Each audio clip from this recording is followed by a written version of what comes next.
Boom, Miss Mallory. What have you been up to? Microphone's over there. I have not been up to much. I've been playing Amongst Us. It's a cute little game where you have to lie to your friends about being an imposter and you kill people. It's fun.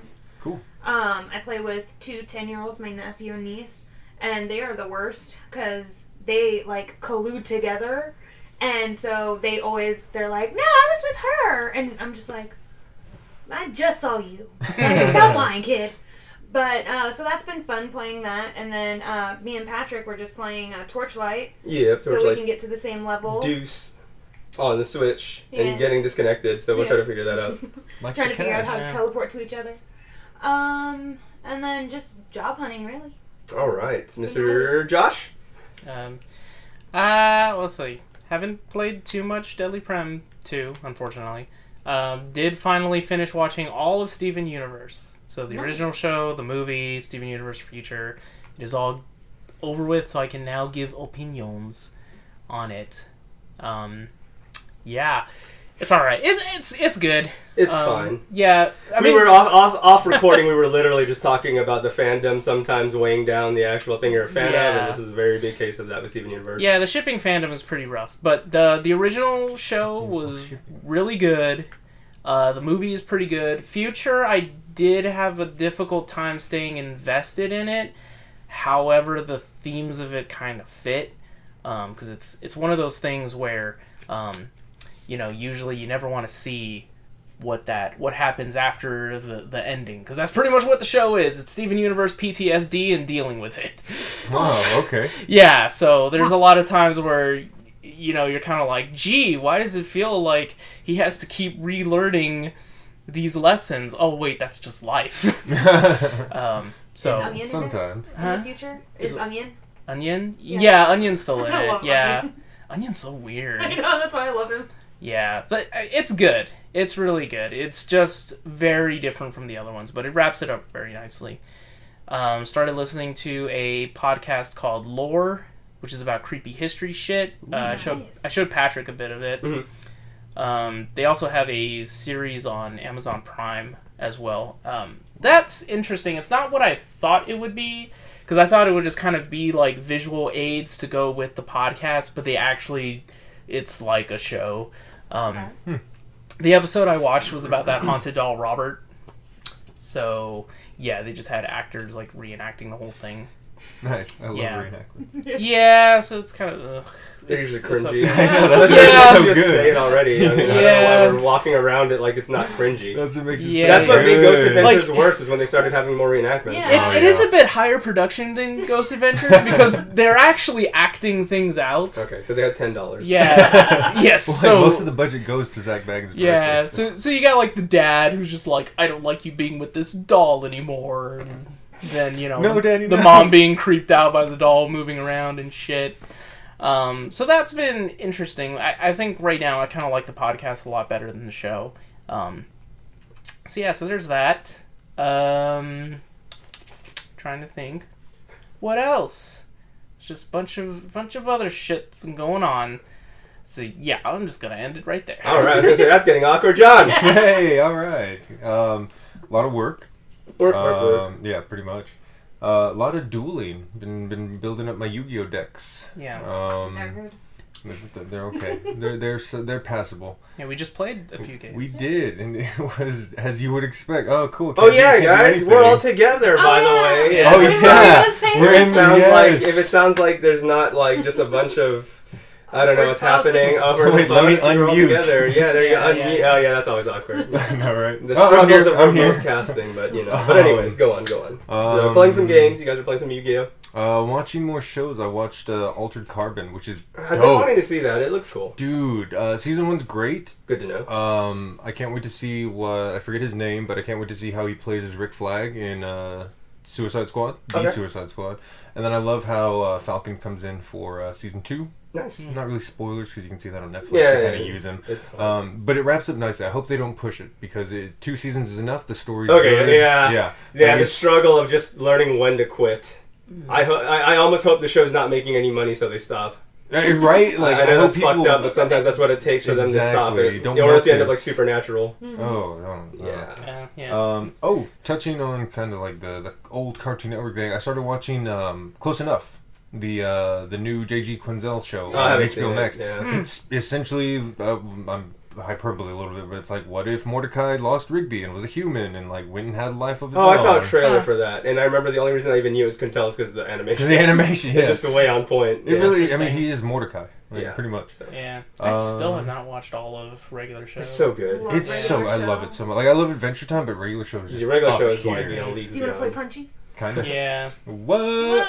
Like, I do like Regular Show because it has its real kiddie, goofy moments, but it does deal with a lot of adult themes. Yeah. It's the Mighty Boosh for kids. Yeah. Kinda, yeah. It's like, wow, there's a lot of episodes and questionably about for kids dealing with sometimes. Just a burnout. little bit, right? Yeah. You ever drink Bailey's from a shoe? What else? Started reading this book that I follow a lot of horror lit boards on Reddit, and something everyone always touts is Room Full of Ghosts, Head Full of Ghosts. I can't remember the name. I just picked it up. Apparently it's great, and I started the first chapter, and I like it a lot. So I highly recommend it. Good. That's about it. How's your week been? Oh, thank you. Since I can actually see you Yeah, you now. can actually see me. Yeah, no, good stuff. Had a lot of good food. Ate at Biggs. Ate at Wabu Taco. A lot of great restaurants. Bulgogi Boys. Sponsored. No, I'm sure. Yeah, I wish we were sponsored. We're not by them, but only. But good stuff though, And then of course I've been watching wrestling. WWE is trash still. And then of course AEW is better but not perfect. It just, the thing about it is when I think about it more, it really makes me wish for the golden era of wrestling back in the Attitude Era. It's almost as if the golden era of wrestling was the best, and also a lot like our guests, which is good. We have Shubzilla and Bill Beats on us here promoting their latest single, Golden, which we're going to have, which you heard a snippet at the beginning, and you're going to hear a snippet later. We'll also have a link in the description below of where to check out that music video. Make sure to stream it on Spotify, wherever you listen to your musics, and check it out there. And then, of course, most importantly, buy it on Bandcamp and other places, especially when they're not taking their cut. Bandcamp's not taking their cut, rather, and then the artist gets all of that. There's always good times. So hopefully they do that again soon. Bill Shubs, do they have that coming up anytime soon? The Bandcamp, not taking a cut thing? I think so, yeah.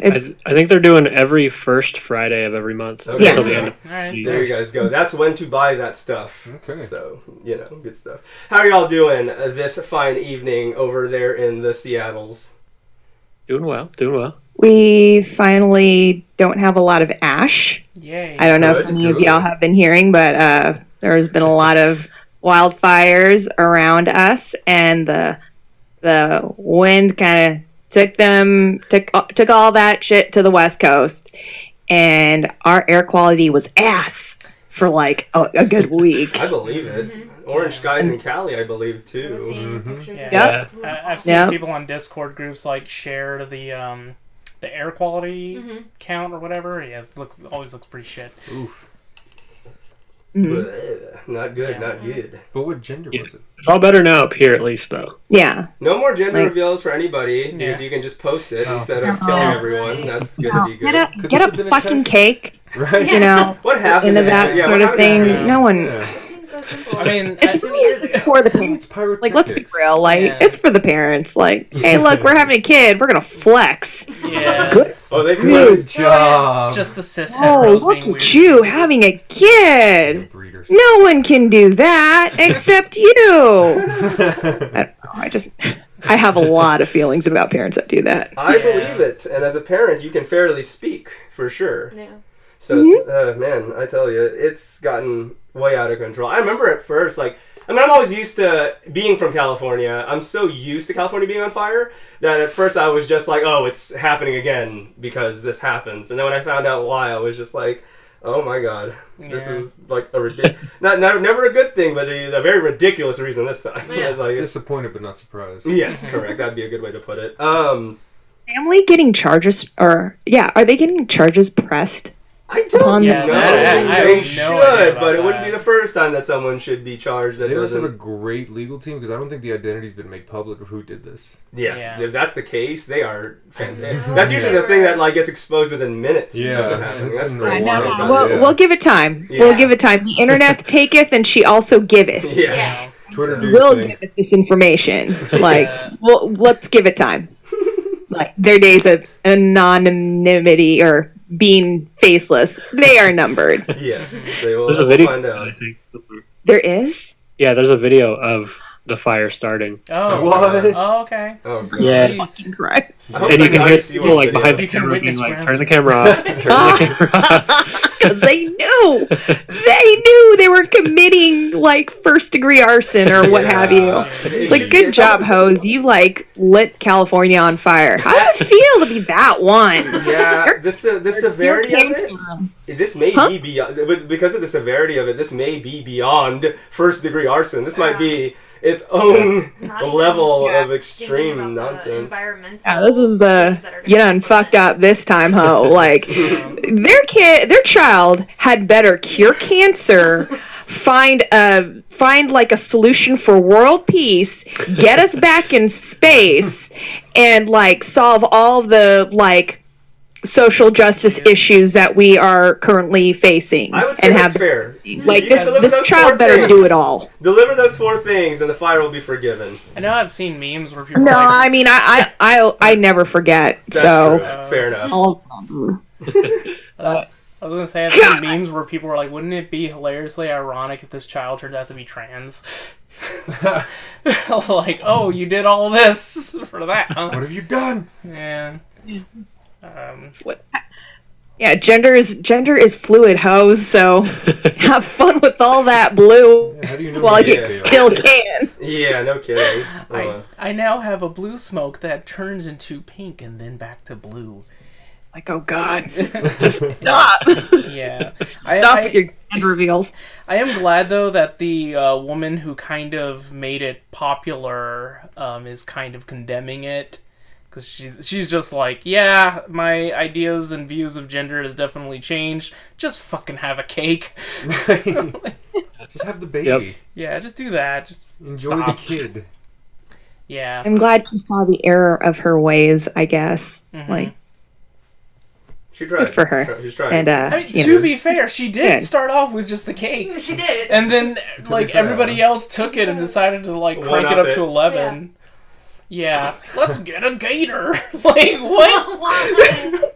What do you think about this? Like, yeah. that had to have happened. That is a thing that happened, right? Yeah, 'Cause yeah, I feel like no, someone used their pet gator and they had it crush a watermelon that had that had like some type of coloring inside.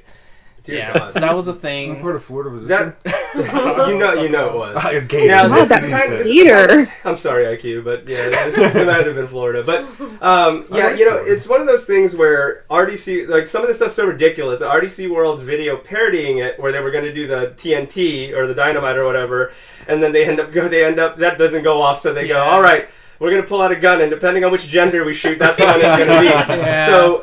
It's to the point where something like that almost seems less ridiculous than some of the things people are actually doing in real life, and they're parodying that exact event, which is crazy. And they still haven't, like, they didn't even know. It's to the point where I was just like, I feel like that didn't overdo it. Because they lit all of California on fire. So, For sure. It's 2020. Folks just need to calm down. Like, calm down. Have some chamomile and like sit at home because right. Seriously, Like we stay haven't, at home. like Do we it haven't anyway. had enough. No, and also, yeah, if they just stayed at home and did that, that would have Just been stay at home for a few months. that would have It's been okay. better. But yeah. Wear a mask. Speaking of 2020 and all this good stuff, how have you guys been dealing with life in quarantine? I know for a while you guys were not meeting up like us as well, which is smart. You guys were playing it safe.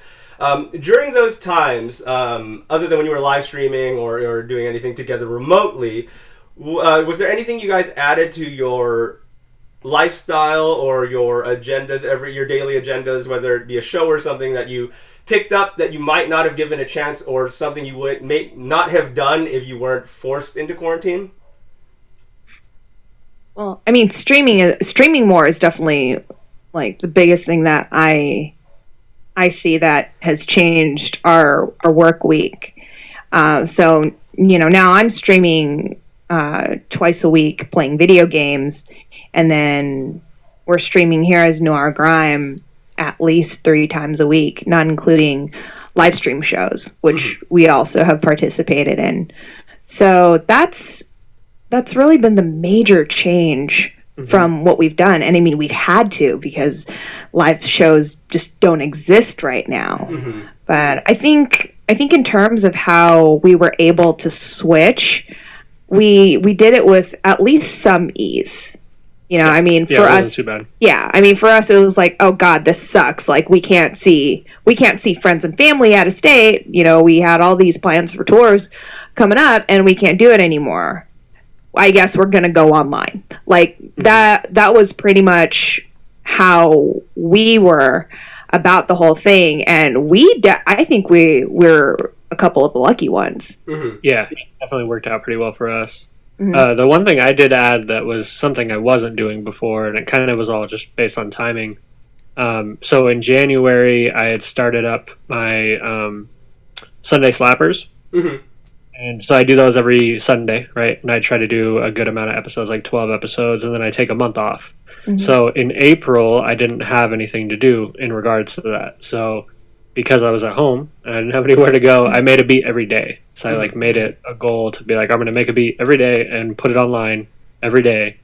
So I did that for 30 days, and that was fun.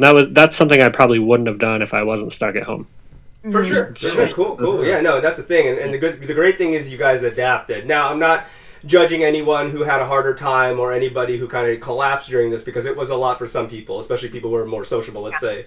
But it is great that you guys both developed something and then did something that you guys kind of did already, which was streaming, and then just kind of like expanded it more and said, well, might as well do it more because I got the time. So that's good, though. Exactly. And it's great seeing you guys on all your different collab streams. When I see you guys with Kadesh Flow, Mega Ran, and I check all those out, and I try to I like to pop in there and see all those. So it's cool seeing you guys all do your own thing. Like when I see Ran streaming or whatever, and then also when you guys kind of like collaborate, almost like an Avengers like thing. And that's always been your guys' MO of the nerdcore community, kind of meeting together, the NPC collective, and all that stuff. But it's still nice to see.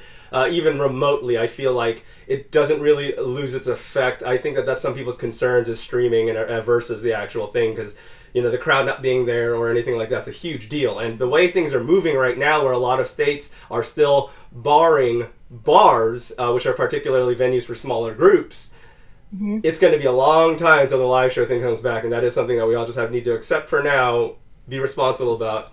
But find these alternatives like that. It's really cool to see people adapt in that way instead of just being like, oh well, whatever. I'll see you guys in 8 months or whatever the case. At this rate, it seems like it's going to be a lot longer.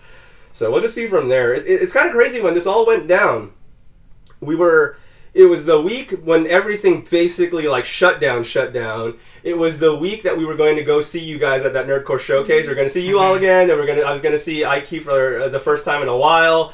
And then we're going to see Lex, who we had on recently before that. And, like, it was just, like, it was going to be, like, this nice, like, oh, right, Disconnected gets to meet everybody that they just interviewed within the last 6 months.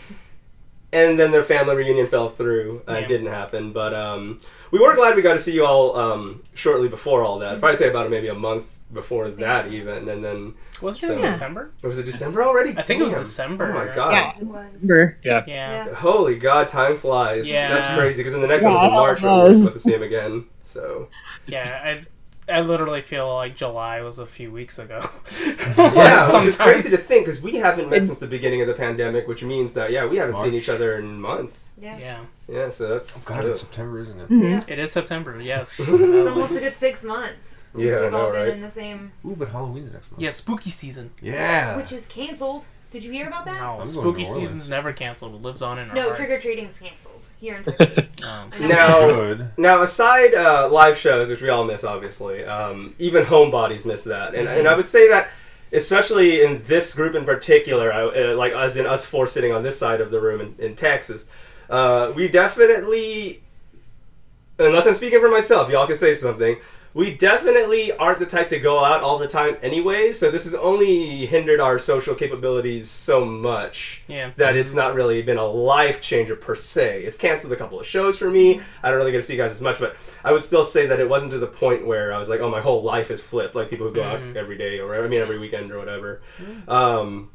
So with that being the case, aside live shows, is there anything, Shubs and Bill, that you guys miss in particular that you haven't been able to do forced by the quarantine? Or does life pretty much go on, aside since streaming has kind of been able to make up for the live shows?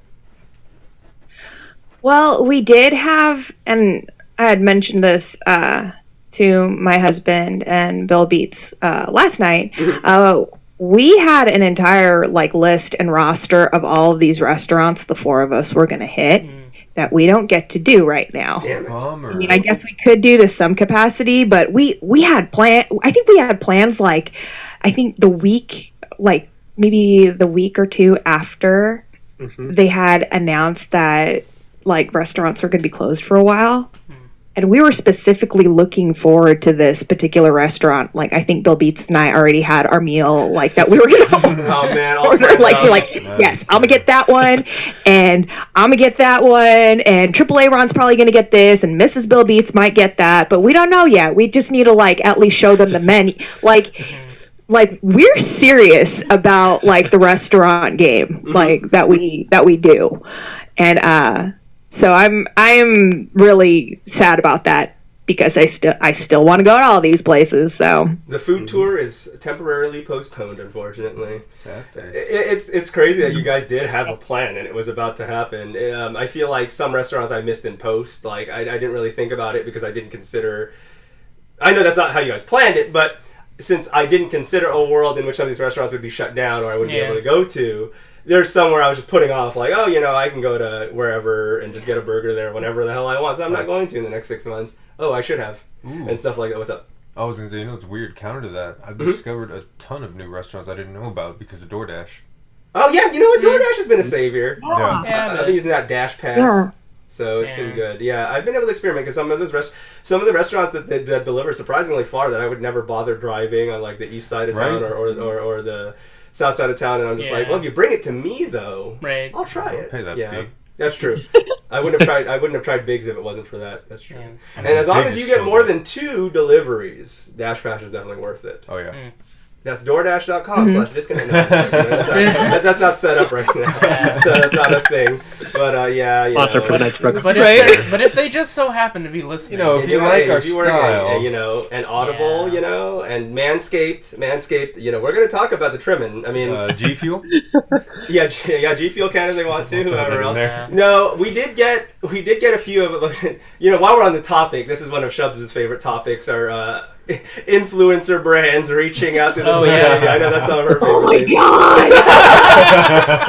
god! I hate them we've gotten a few in the DMs lately. One was swimwear, and I'm like, oh yeah, we're the brand for that. We've all got the body for that. I would say John probably arguably could pull that off the most. I'm not getting I'm in a transition period where I've lost weight, so I've got a lot of extra luggage somewhere there. I guess Mallory could. I don't know if Josh would even want to be on camera for that because he wasn't even in camera for the Christmas Christmas New Year's video, so I don't think he's gonna appear in the swimsuit.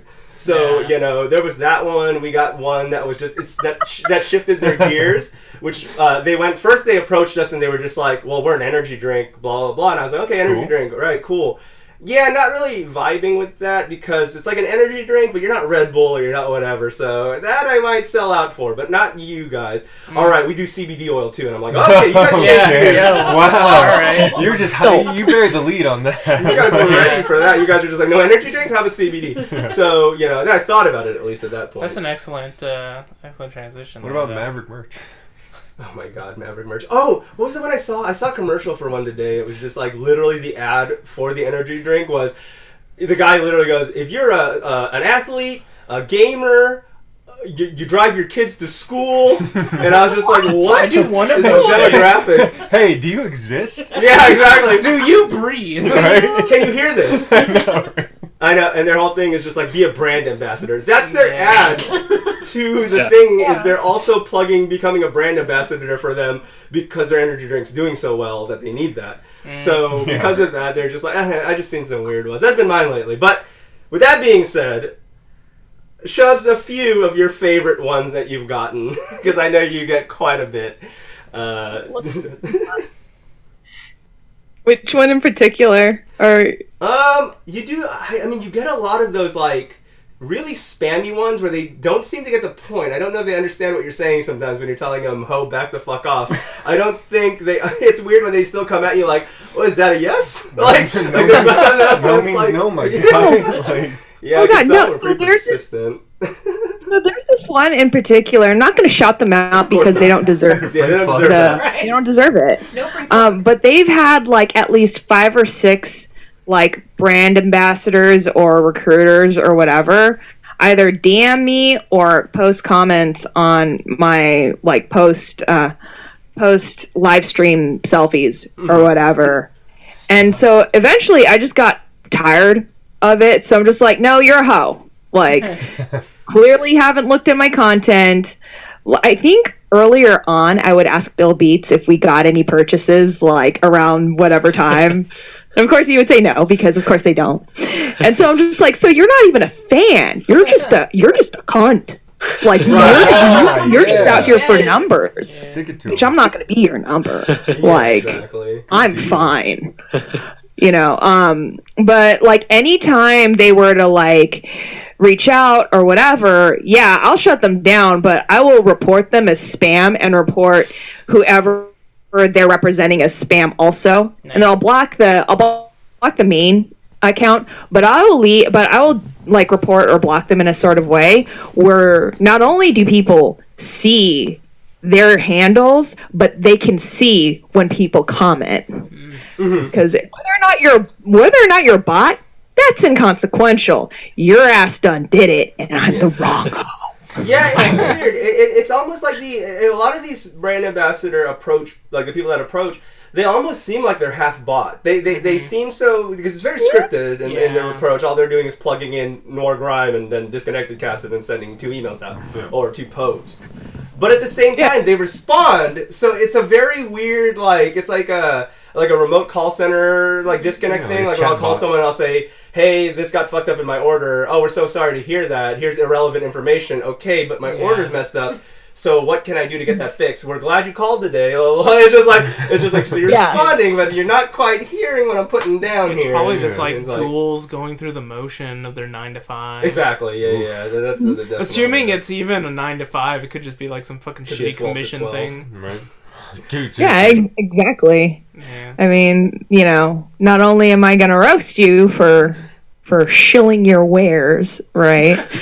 But I will roast you for like not doing proper research, because at these like folks actually like taking the time to like look through the posts like they said they do. Yeah. They would notice that, oh, she has roasted people for like these similar DMs. So I will not post on her maybe watch it. As the one with me.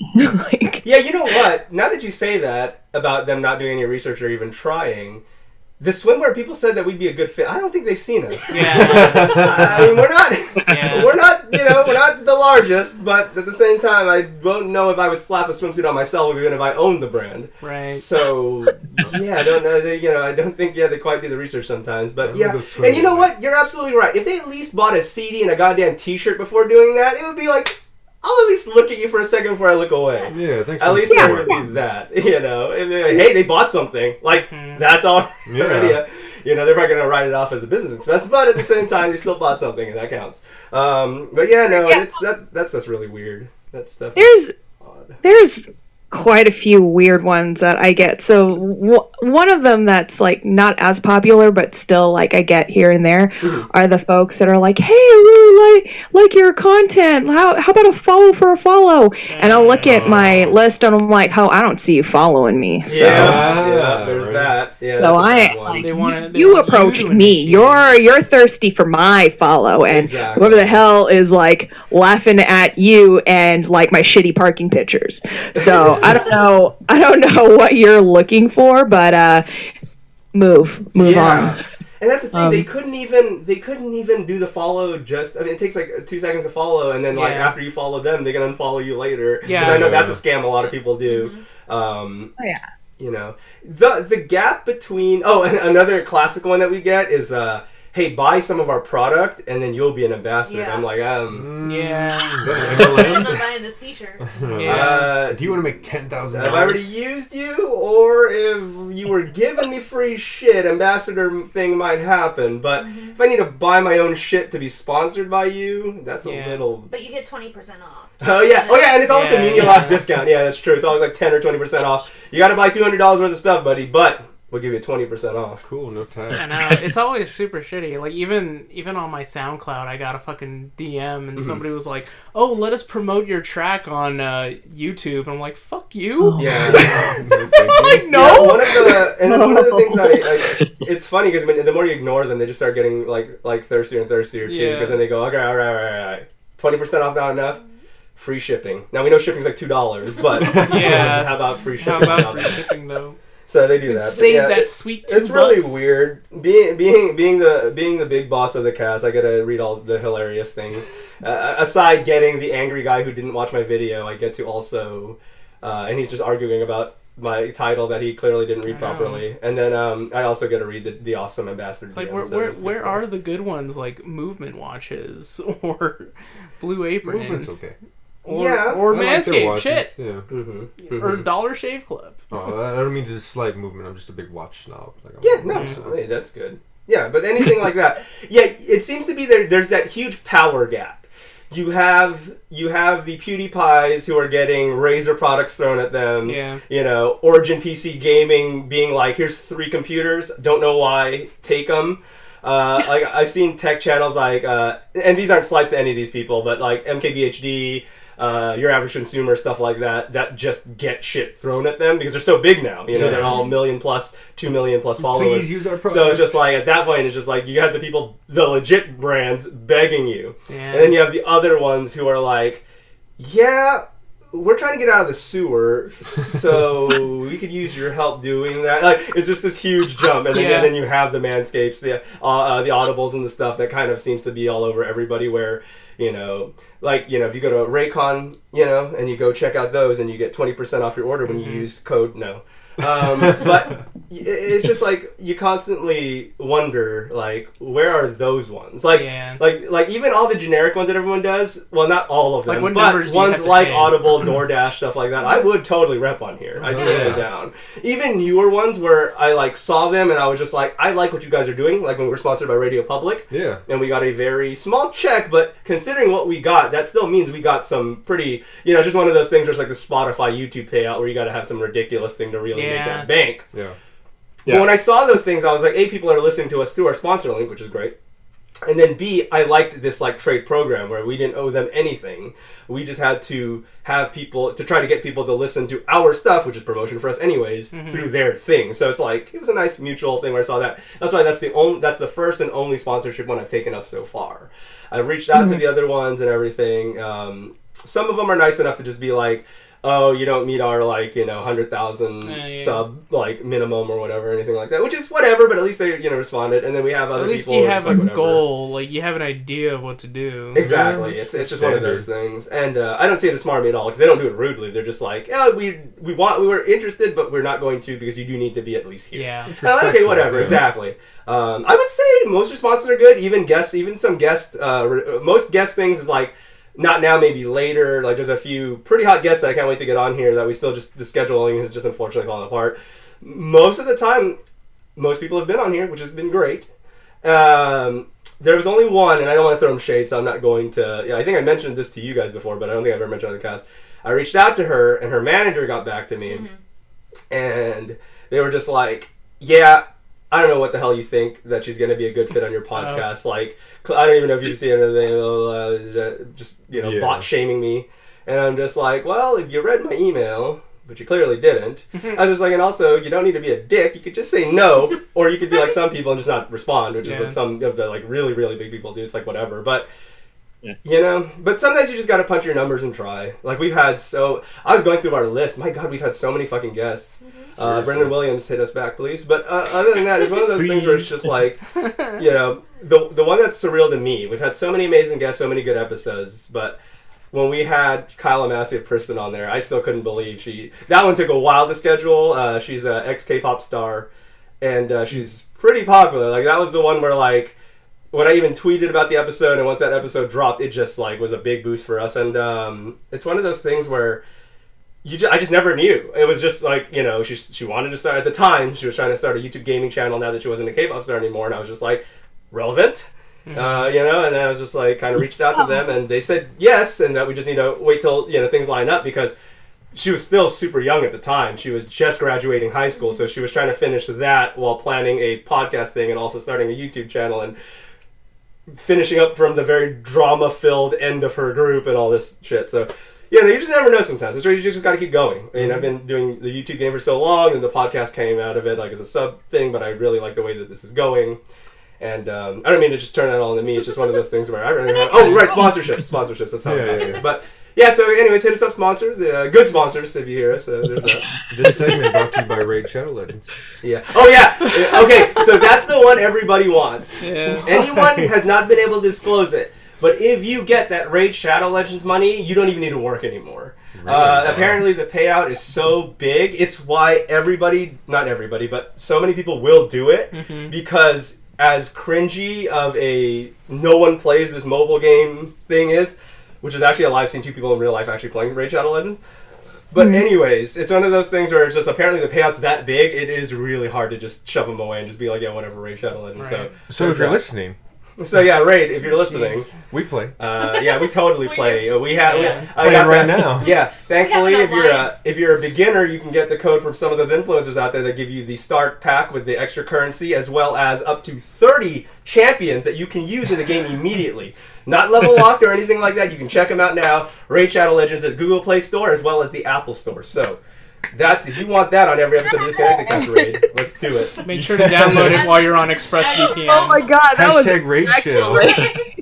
That was too dope. Yeah, you just had that ready to go, man. I'm telling you, anyone to share. Like if you want to do the points were made. Yeah. So guys, if you want an hour block of ads.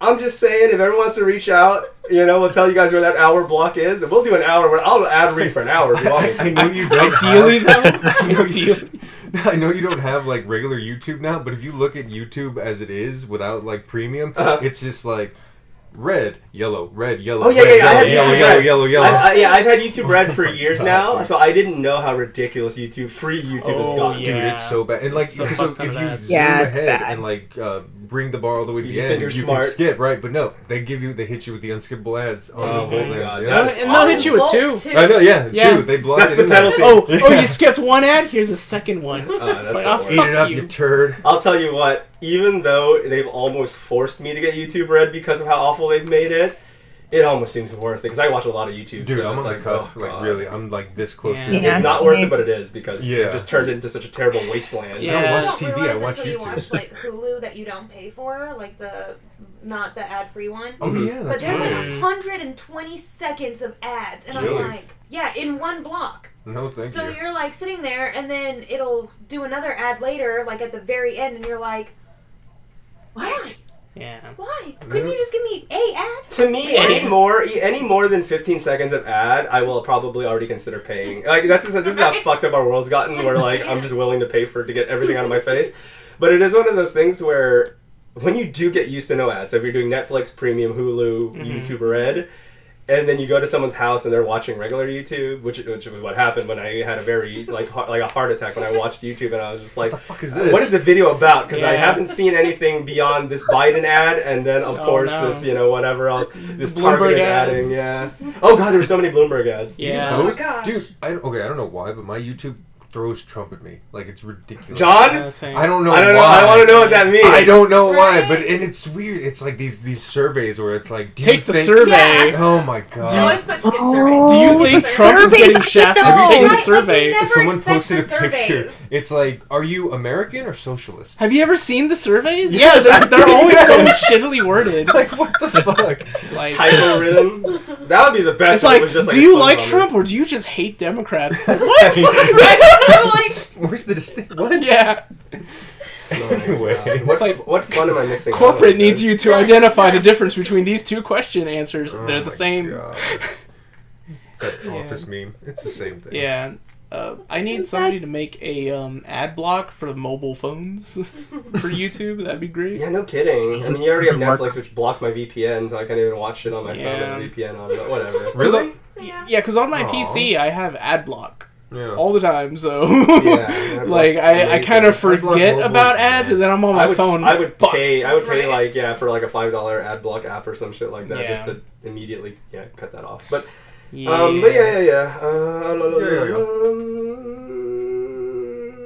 yeah, so the latest single you guys are promoting, Golden.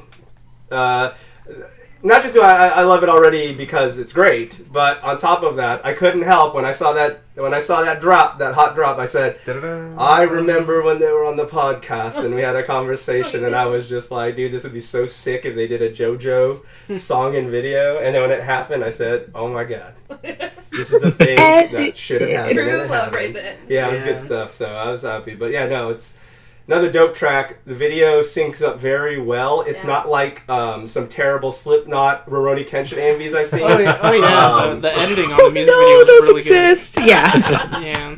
Yeah, there's actually a story being told through both the lyrics as well as the synced up footage from the show. Not just like there's this really terrible Samurai X music video where it's "Wait and Bleed" by Slipknot, and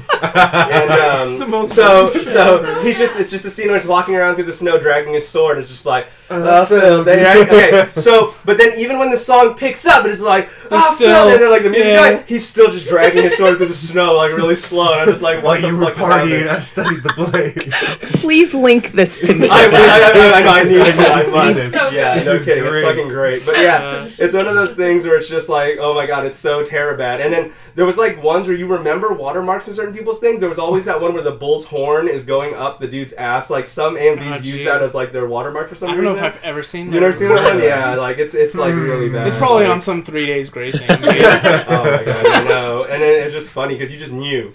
Like, like if I was to type in, oh, I love the way this is titled. I'm about to send that video I was talking about the Shubs right now, and the title is AMV-Samurai X-Slipknot Wait and Bleed Rurouni KE.mpeg.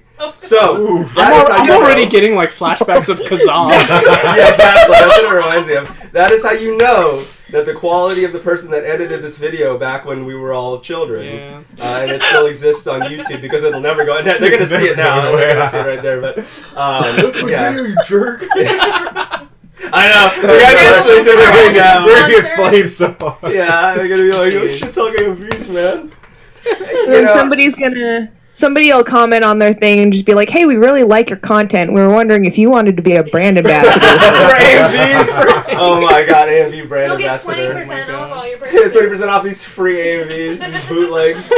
Yeah, I remember what I had. There was like a Final Fantasy VIII, Linkin Park Runaway one, and all sorts of great edgy stuff. Yeah. But some of those did try harder than others. The problem is try harder. AMV... The word AMV is just like the word anime fan, where you do just get lumped into what everyone thinks of when they think of that. Yeah. So, but yeah, Golden's great though. Yes, it is. Unlike those AMVs, Golden is great. So good stuff. Was there a particular arc when you guys were watching? Or, I mean, that might be implied through the footage, but I just gotta ask the question anyways. Or was there a certain thing where you just really did sit down and said, yo, we need to fucking do this? Or had it been in the works for a while already and you guys just finally released it?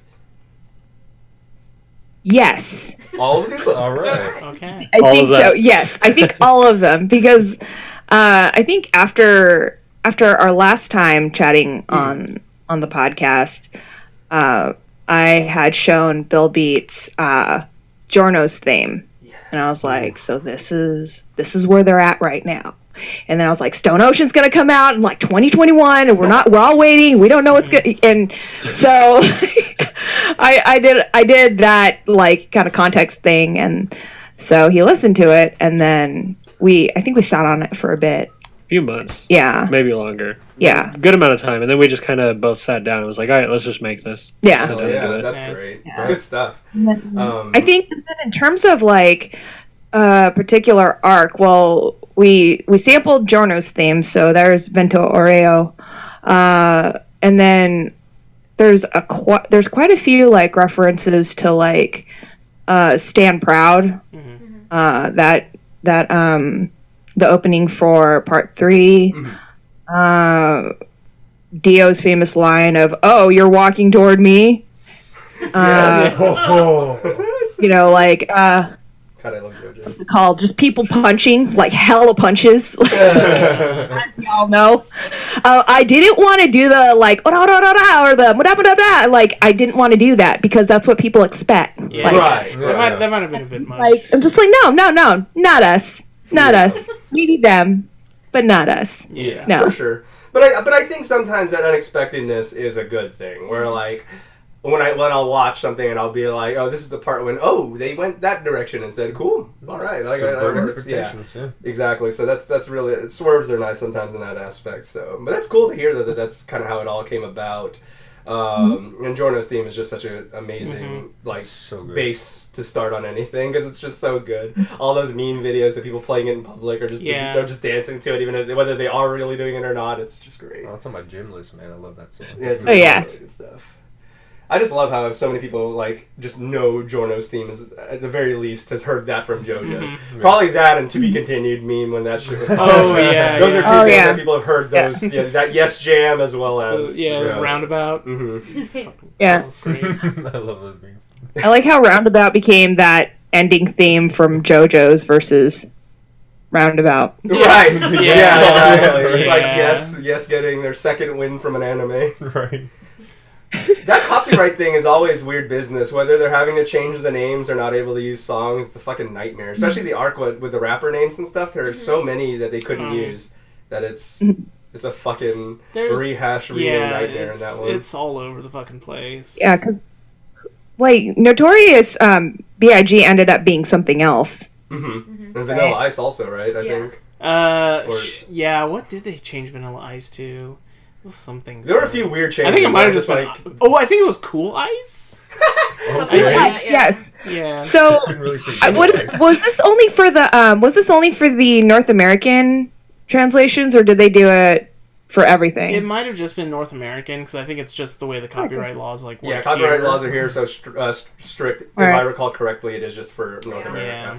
Everyone else got to enjoy the references. And it's really weird how it works too, because like, so like in part 3 they couldn't say Centerfold, instead they just said like Jay Grail. It's like, so you can say his name, but with Polnareff you can't say Polnareff, so they had to change his name. But I think they kept it in the anime, but I know in the games they had to change it. Yes, correct. There was a weird disconnect there because Yeah. they were able to keep it in half the media.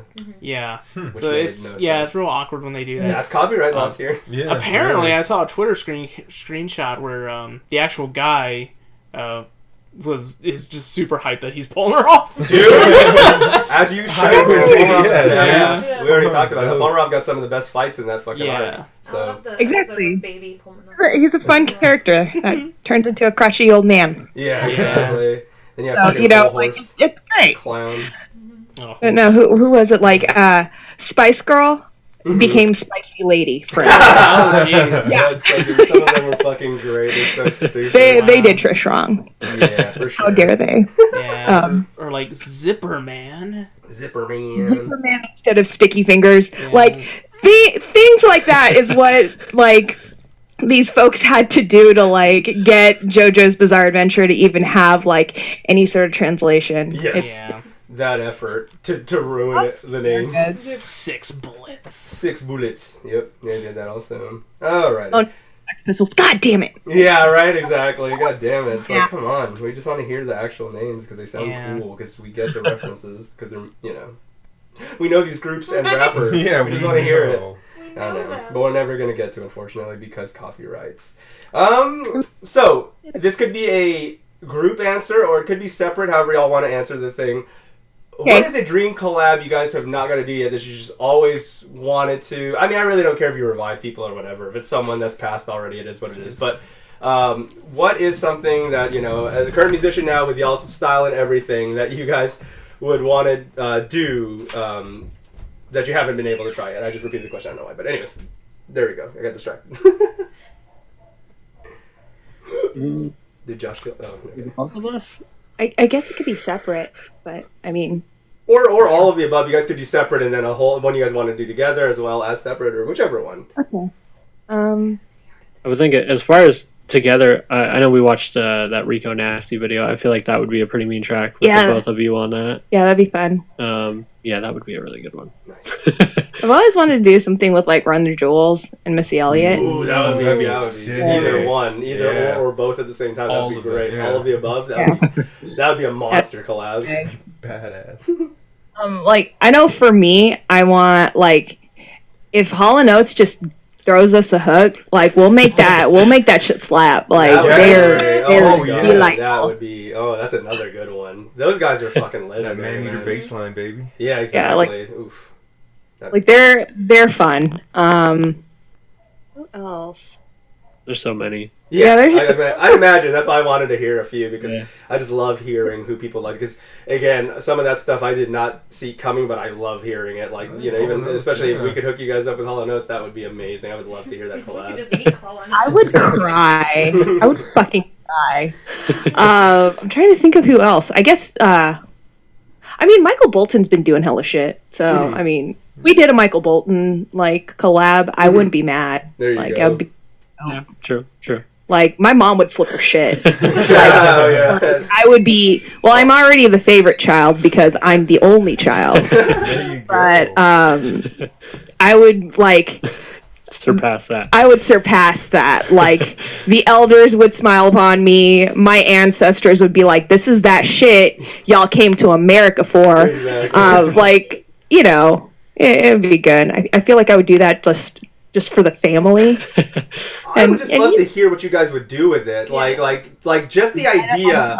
The idea of Bolton and Bill Beats sitting down and then putting their musical minds together to write some shit, like musically, I can only imagine what that would even sound like. It would sound great, but I wouldn't be able to imagine it right now. We don't know what it would sound like either. Might be terrible. I don't know. It might be. But think of the story, right? Yeah, like, you can honestly just say that that's something that happened. Yeah, and, exactly. That's true. You know. It'd be worth it. It really would. Yeah. Is there anybody else? I can't think of any. There's so many. Yeah. It's one of those things where the list is too big. That you gotta figure. Yeah, but I mean, that's already. I mean, even if we leave it at that, those are great ones already. Especially that Run the Jewels, Missy Elliott. Like Run the Jewels, Missy Elliott, Shubs and Bill, all on one track would be awesome. Insanity. Like, yeah, it would. Oh my god. Yeah. I mean, honestly, even if you guys just did a song featuring Killer Mike, I would still be like already thinking about how amazing that spit would be. It'd be just for sure. Yeah, crazy to hear. Like that'd be a lyrical genius. Like, oh my god. I would cry. Like, I wouldn't even do a 16. It would just be me in the back. I'd just be like, I'm so happy this is happening. I mean, I do a 16 anyways, but like once I got my shit together, but that's how that would be. For sure. But yes. And then finally, wrapping up the interview segment, everyone loved Shubs' story last time where she just got really fucked. I think that was the entire story, was just she got fucked up at a show and then everything was like wild as hell. Do you have any other tour stories that can involve alcohol still as well that you like think is a good dinner time story to tell the mates that, you know, maybe they haven't heard about yet? Oh my gosh, I was sober during this last tour. I don't think I have anything. There has to be something. There has to be something that we're just like, this is. Did you guys run into anyone like last tour that like you maybe didn't expect when you were walking around the different cities and whatnot? Thank God, Austin, no. Where we were, or anything like that. But I feel like if I feel like I were to run into somebody like anywhere that I was not expecting, it would not be a good time. So So I'm just like, oh, thank God that didn't happen. I'm trying to think, like, who, like, the last show, the one of the openers was the guy from, was it Aqua Teen Hunger Force? Oh no, Space Ghost. Space Ghost, yeah. So like the main actor of Space Ghost had like an opening set on our last show that we played. Oh, that's pretty cool. Yeah, that was cool. Yeah. We just got to hang out with him for like awesome. a couple hours. Yeah, no, it was, I think, Drac? Like... Yeah. Brack? Yeah. Brack? Yeah. The orange Zorak? Zorak, or let's see. There's Brack, Zorak, Moltar, Space Ghost, Ghost. of course. Yeah. A bunch of voices on it. Yeah. But yeah, no, Like that's cool. Yeah. I love that show. Let's see. Now I'm looking this up because I cannot... You're saying I can't recall. No, See? no. It is Zorak. It was Zorak? Alright. Okay, Okay. cool. Zorak's fine. Or no. Moltar's cool. No. It was Brack. Okay. It was Brack. Nice. Yeah. I love me. Oh. Yeah, don't touch me. I still have that sticker on my car. I love that. Hella funny though, because like we had like there were like a medley of openers that night, and when he came on, nobody knew what to expect, and he just ended up roasting like almost all of the openers.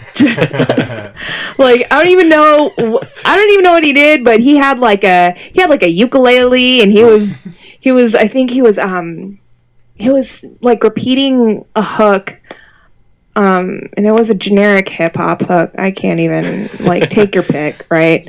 And he was just strumming his little ukulele, just doing that over and over again, and like folks are dying because I mean he's out here taking the piss out of a lot of folks that are like really taking themselves too seriously, and here he is just having them eat it back up. So that was dope. Yeah, no, that's definitely interesting, especially that was he there for any other particular event, or was he really just booked there for the show in particular? If you guys know, obviously, I know you guys don't know his schedule, but yeah, he's friends with Chris, and oh, okay, cool. They live in California, so once we got to California, he was like, "Come play the show with us." And he was like, "All right, cool." yeah, That's dope. That's the kind of connections that we wanted. That's the good stuff.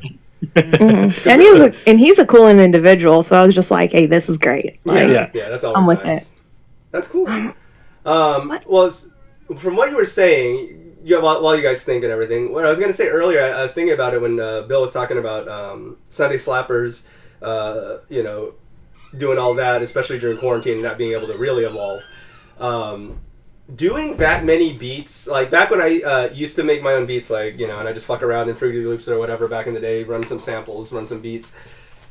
I don't know if I even thought, in the years that I did it, I don't even know if I thought of 12 beats in the years that I did it. So the fact that you're able to think of so many beats in that period of time, it's good that you do take a month off so you don't super burn out. I can only imagine how crazy you would go if you were just to see how long you do nonstop trying to do that many beats every week. But even on a weekly basis, that's just crazy because it's beyond just...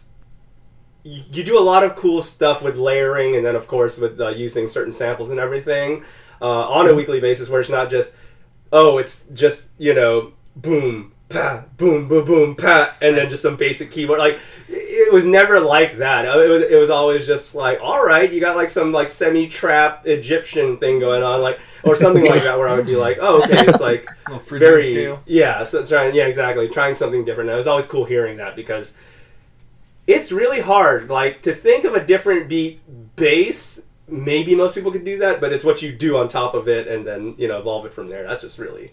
That was cool hearing that every way. I do enjoy those sentences. Yeah, they were fun to do. It was definitely a struggle. Like, there was ups and downs, right? There was parts where I was like, okay, I got this. I know exactly what I want to do.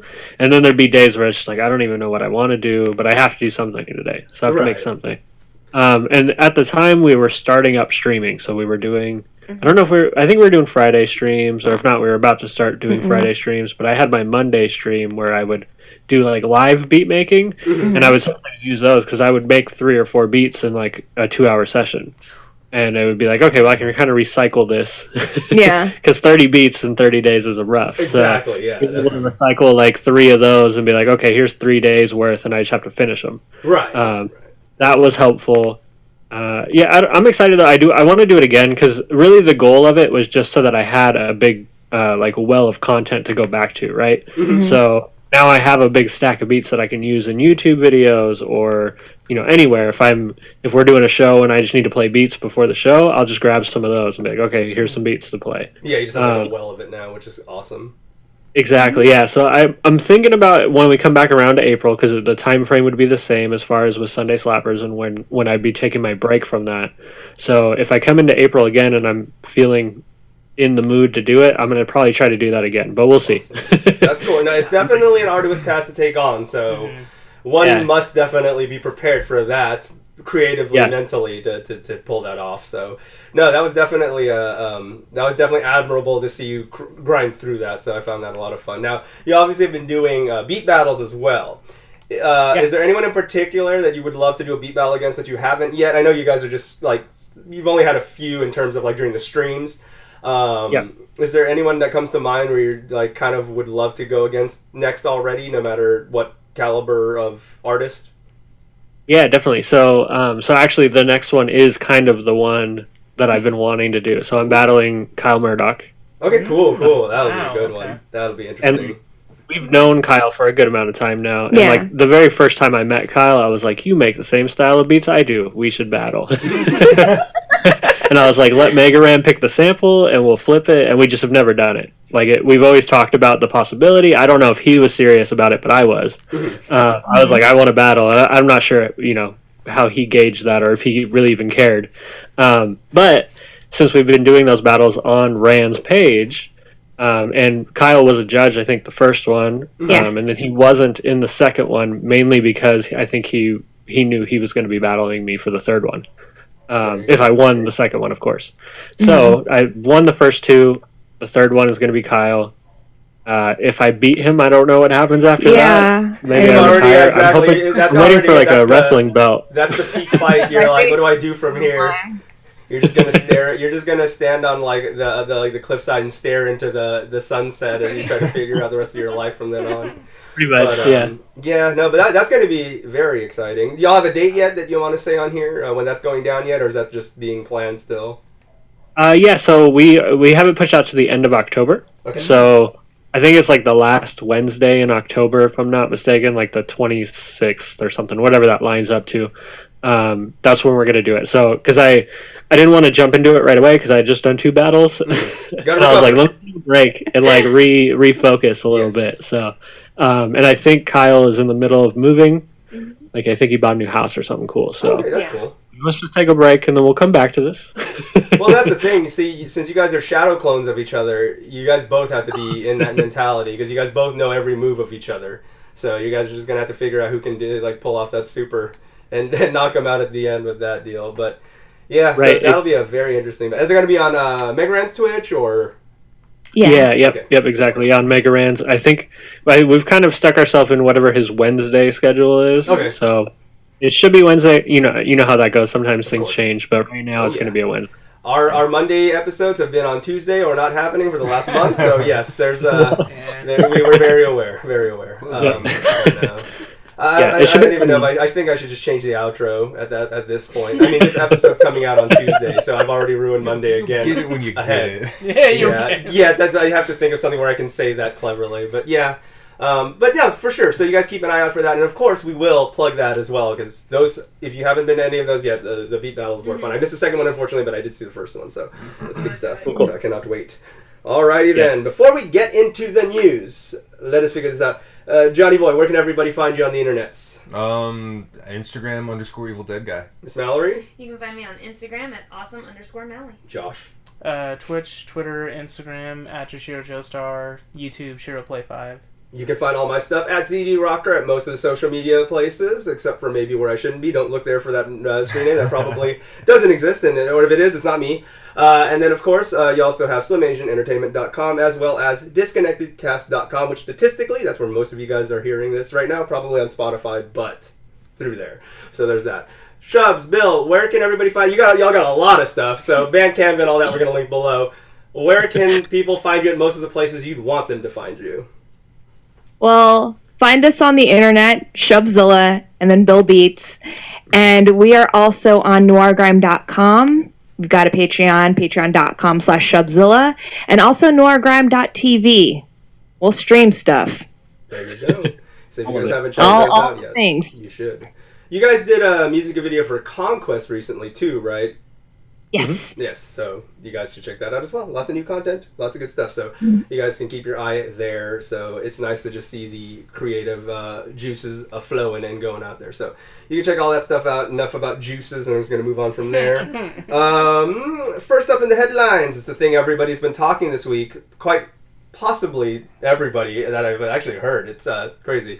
PlayStation 5 has finally announced pricing. Now, I am very glad that Microsoft shot first, especially with all the pretty decent rumors from semi-reliable sources that were saying that the PlayStation was being listed on some retailers overseas, Germany, UK, whatever, to be the price point American equivalent of $700 to $800. Of course, Microsoft decided to announce first, forcing PlayStation to be competitive. So even if PlayStation was considering $700 or $800, they've now obviously not done that. So the Xbox Series X, the PlayStation 5 full-fledged console with the disc drive is going to be $499 each. There's two different second-tier ones. You have the PlayStation All Digital, which is just that without the disc drive, at $399, and then you have the Xbox One. Xbox. Fucking their name conventions got it. Yeah. Anyways, the Xbox Series S is going to be $299. Now, the difference between the two quote-unquote lower-tier versions is that the PlayStation All-Digital and Full-Fledged are going to be the same thing, minus the disc drive. The Xbox Series S, compared to the Xbox Series X, does have a spec drop on the lower-tier console. Now, it is going to be considerably cheaper than the cheaper PlayStation, but how much do you want to give up? That's going to be really what matters. Mm-hmm. So with those being the price points, on a show of, whoever's in this room, we'll go Shubs and Bill first, then we'll go around in our area here. If you can get a pre-order in, which we're going to cover that, if you guys can actually get your hands on one, because they're not making it easy for some reason, are you guys getting one at launch? Is that the plan, at least? I'm not. I'm going to try to buy a PS4. I still don't have one of those yet. Okay, so there you go. It's going to be a much more affordable route at this point. If we're able to get our hands on one, what have you, if we had fuck you money, I'd pre-order one, because why not? Yeah, true. Fuck you money, right? Mm-hmm. But I err on the side of caution, because I was around and alive during things like the Red Ring of Death being a common occurrence many moons ago with the classic Xbox. So fool me once. So I'm gonna wait it out for a bit. Though Final Fantasy 16? Oh baby. Fire. They're bringing it back to the medieval ambiance, and I'm here. Good. I'm pretty excited. I want that. I do want it. Mm-hmm, mm-hmm. But yeah. So PS5 if I had money. There you go. Anyone in this room, now that we know pricing, anyone going to jump on it? Man, you already know. I'm considering the all digital. I am. Digital, that price point's made it a little bit. Now that I know I'm not going to be paying $600. Or $460, $75. Yeah, with tax. That's not too bad. Now, my only reservation. Oh, I'm sorry, Mal, John. John and I are. And any of you guys are still on the fence? So I don't know. I probably won't be able to pick it up during launch due to financial reasons. Okay. But however, because of Demon's Souls. I am definitely much more considering. At first I was like, what the fuck is the point of buying it at launch? And then someone told me, hey, Demon's Souls is going to be on launch title. I was like, okay, never mind then. Mm-hmm. Yeah. Yeah. I just want to add, I'm with Shubs there. I do.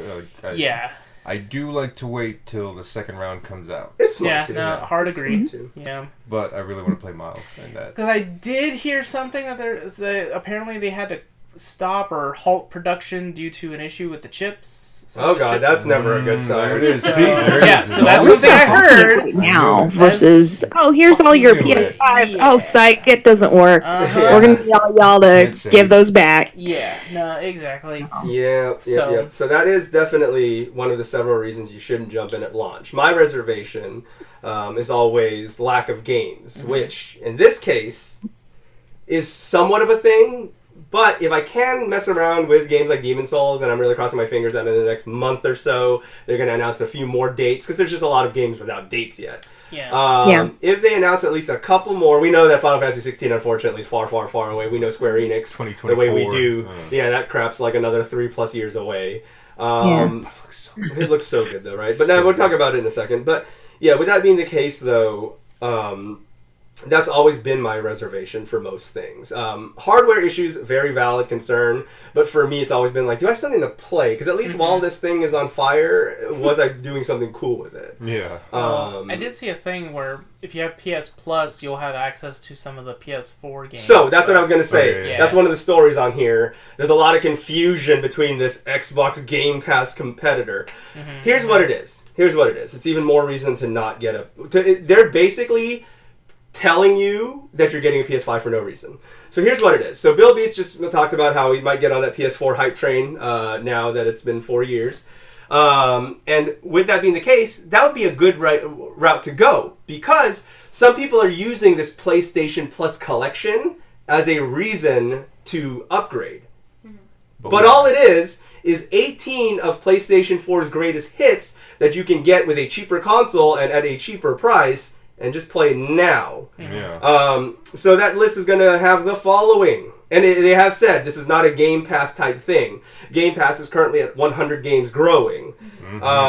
This is going to be a fixed locked 18 games. Like forever? So the following games are going to be on there, and that's it forever and ever. Because all this is PS4 starter pack for people who are jumping to PS5 and have nothing to play because there's nothing to play other than Demon's Souls. Yeah. So you will get God of War, The Last of Us Remastered, Uncharted 4, Thieves' End, Battlefield 1 for some fucking reason, Monster Hunter World, Fallout 4 for some reason, Final Fantasy 15, The Last Guardian, Ratchet & Clank, Infamous Second Son, so you can relive the PS4 launch days, Days Gone, Bloodborne, Detroit Become Human, the only good David Cage game, Batman Arkham Knight, at least it's not the PC version, Mortal Kombat X, I'm glad they went with better X than and not 11. Yeah, exactly right. Persona 5, excellent game. Until Dawn, amazing game. And then Resident Evil, I hope this is remake. It just is Biohazard. So I'm guessing it's Resident Evil 7? 7 rather. Yeah. Oh, right. Yeah, I didn't see the little stylistic 7 given in there. Cool. So there you go. You get 7. Right so you can crap yourself while playing it in VR. It's scary, man. These will all be available at launch if you have PlayStation Plus on the 12th alongside Demon's Souls. Though they're all already out on PS4 now. So, where do you go from there? Now it is nice including this because, again, they have understood the launch drought is a thing pretty much every generation. I think when Josh and I went through the list of all the launches, the 360 may not have had an amazing launch, but it had one of the better launches of any of the consoles. Because PS3 had goddamn nothing, basically. You don't want to play Lair with your 6-axis? Yeah, using the 6-axis.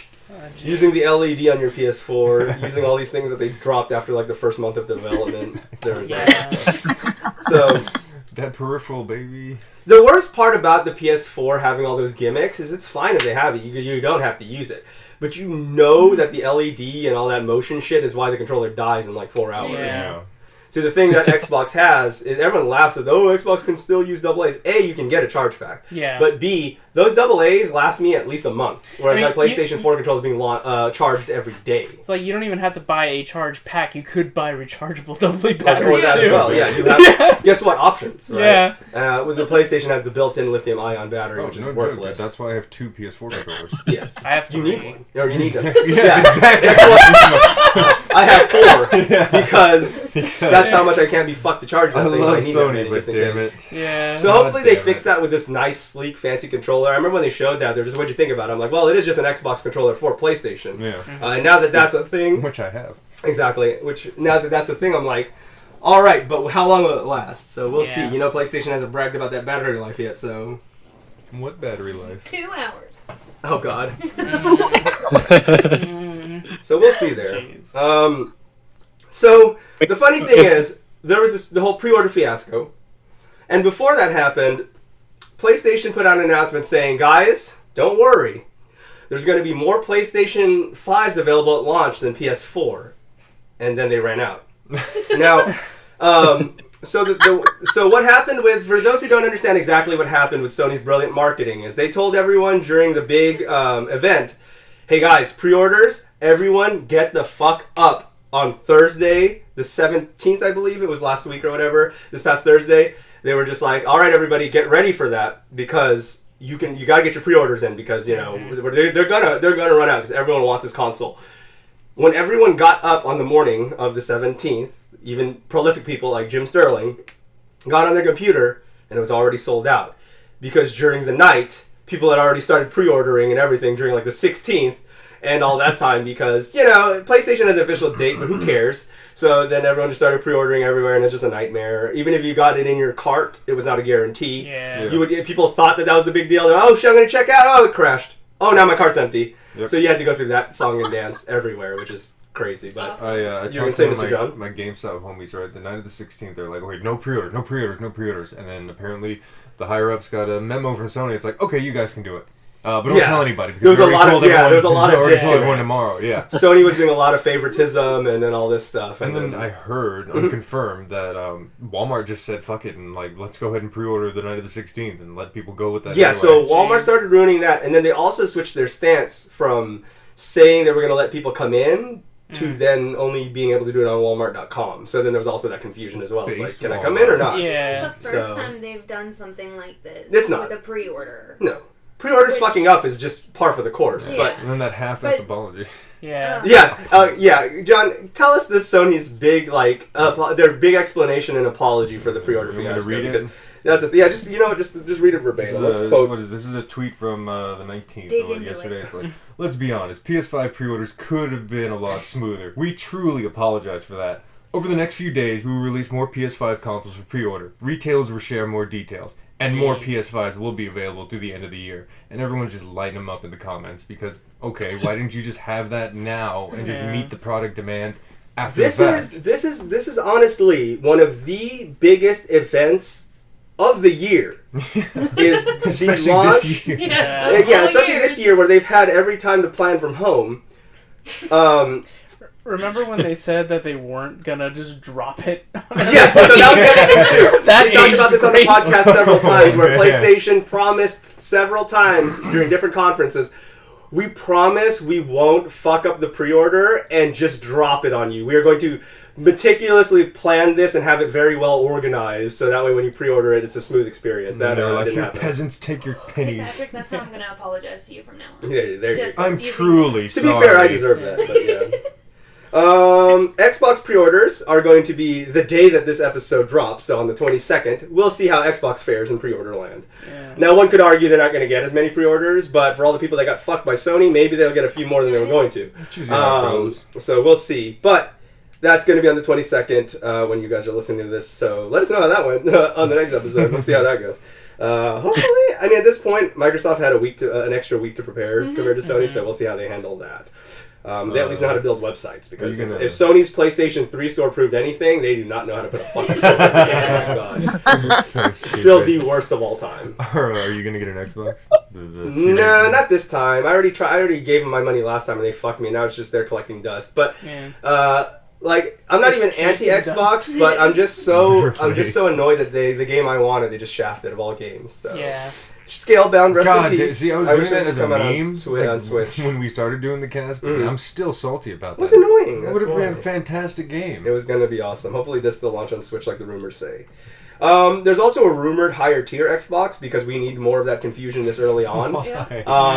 So the Xbox SV, or whatever the fuck it's probably going to be called, is going to maybe Xbox come out. Series We'll see. The Xbox X. XYZ. It's weird because the Xbox Series S is already supposed to overlay Xbox. So what I think this one would be if they do it, it's going to be like the Xbox One X, which is, it's going to be, alright, now Sony's released theirs, fuck you, we're going to release an even more powerful one. Right. So now that the PS5's out, if they end up doing that, it would be their chance to still be the most powerful console. Because last generation, I didn't say how many games they had, but they did have the most powerful console of the last generation, because the Xbox One X was like double the teraflops and whatever else of the PS4. So there was that. But anyways, but you know, the rumors are just rumors. Like the Switch Pro, which hasn't come out in 2 years, which people keep talking about the Switch Pro like that's a fucking thing. Yeah. Rumors are coming out again, you know, that there is going to be a Switch Pro because apparently, this is just hearsay. Apparently, Nintendo has been scoping devs and saying, hey, if you guys could start developing some 4K-ready games for us, that would be pretty good, which Switch, regular, and Lite definitely cannot run 4K. So that is one of the things where I'm just like, that is the most, it's still word-of-mouth rumor, but that would be a interesting thing to hear from Nintendo, because that would definitely hint that there's something new coming around the corner, regardless of what it is. Because, nothing they have right now could run 4K if they wanted it to. Loved by Switch, but definitely not the most high-fidelity console. Fix your multiplayer first. Depends. It's one of those things where it's varied. Yeah. They could, because like when we were playing Torchlight earlier, anyhow, you know. Sony has also said that they have now confirmed that they have play tested 99% of the PS4's library, and it will be backwards compatible on PS5. Okay. Because, again, since they only have Demon Souls, you're going to need something to do. With that being the case, the PS4 currently has 2,826 games. Really? If 1% of it hasn't been tested, that would mean that about 28-ish games, 28 and a quarter games have not been tested yet. Yeah. So they're really confident on that. Now, the reason I call bullshit on that is I doubt that every tentacle anime girl rhythm game in Japan has been tested for backwards compatibility on the PS5. I feel like they should have a very big asterisk there that says all North American release games have 99% of American release games have been tested to be backwards compatible. Because if I import Extreme Beach Volleyball, I don't need to because I already own it, but Extreme Beach Volleyball 3, if that does not run backwards compatible on the PS5, I'm going to return it immedially. So it's one of those things where it's just like, how 99% of what test group? So we'll see from there. PlayStation Collection, blah, blah, blah, available at launch. Alright, Final Fantasy 16 looking dope as hell. Like Shub was saying, that whole medieval look, everything looks really, really nice. Final Fantasy 15 was a lot of fun. I don't care that it's not your traditional turn-based. Josh and I hear that complaints all the time. We're just like, shut the hell up. This is why they have Octopath Traveler and Bravely Default. That style. Jim Sterling's even said it. Final Fantasy, the boy band, right? That was with the boy band and they're pushing the guitar with the ramen cups. Ramen cups everywhere. Branded. Sponsored. Okay. Oh, Coleman camping Coleman. Gear. Yeah, they have a lot of sponsorships. Really? Coleman? Yeah. Everything but the car was real. when they camp, like their tent, their chairs, it's all Coleman branded. Yeah. Okay. I mean, Coleman's a good brand. Like, that's so random to see in an FF game. 15 had a lot of weird product placement. They did, because the game could... See, the whole point of product placement, like in Yakuza, for example, when you can actually drink Jack Daniels or you use, like, an actual Japanese brand thing, is... Kamurocho may be a fictional city, but it's heavily based on actual, like, Tokyo, Osaka hybrid, whatever. It's immersive. It's immersive, right? Final Fantasy 15 is one of the most fantasy unrealistic ones. That Coleman and Cup Noodle is not going to make me believe that this is real and that there's going to be a behemoth down the street or something. It's super chill too, because the Cup Noodle. So when you're at the campsite and you cook food, you get like little stat buffs or whatever. The Cup Noodle was the best one. Go figure. Wait, is it Cup of Noodles or Marble Can? It's Cup Noodle. It's Cup Noodle. Yeah. Cup Noodle brand. Actual Cup Noodle brand. Now, and then the funny thing about that is I feel the only reason they didn't even just go ahead and brand the car is because of how divisive car brand loyalty is. You can't make it a Chevy or a Ford without half of the world going insane. Exactly. You know. Imagine if they made it a Chevy and it just breaks all the time. Oh my god, that would have been hilarious. They should have just done that, but there's that. But anyways, looks dope. Cool bit of news related to Final Fantasy 16 is that Final Fantasy 14 producer Yoshi P is one of the leads on it. And with what he's done with Final Fantasy 14, saving that trash fire and turning it into gold. Like, he's done a lot for it, so that's a very good attachment. The funny thing, too, is that I've almost deleted the entire itinerary. During Final Fantasy 16's announcement, we were about to have a very short episode. During Final Fantasy 16's announcement, it said that it was coming to PS5 and PC. Yeah, and then Square Enix goes, the PC... Human error. Human error. So what it means is it's eventually coming out on PC, but it's launching on PS5 first. Yeah. And probably an Xbox version later down the line, etc., etc. Yeah. So... I don't know why. They should have just said, okay, yeah, PC, but not yet. They should have just went that way. The fact that they're just like, oh yeah, human error. Is that bait for PC players? Like basically. Probably. Okay. I have to say, like, I got really excited watching it that I was getting a lot of 14 vibes in which someone told me, oh yeah, the producer's working on it. So I was like, fuck yeah. And then I see the weird takes where like, graphically it looks too much like 14. I really hope that, you know, it graphically looks better. I'm like, shut guess what? up. You know how many people on Earth haven't fucking touched 14? Yeah. More than people that play 14, that's for sure. And like 14 is probably one of, like, to this day, probably one of the best looking MMOs. It's fine, it's good. Yeah. You know, it's no Terra Online, but it looks fine. Yeah. Like, Terra Online's dead as hell, don't worry. Yeah. Who?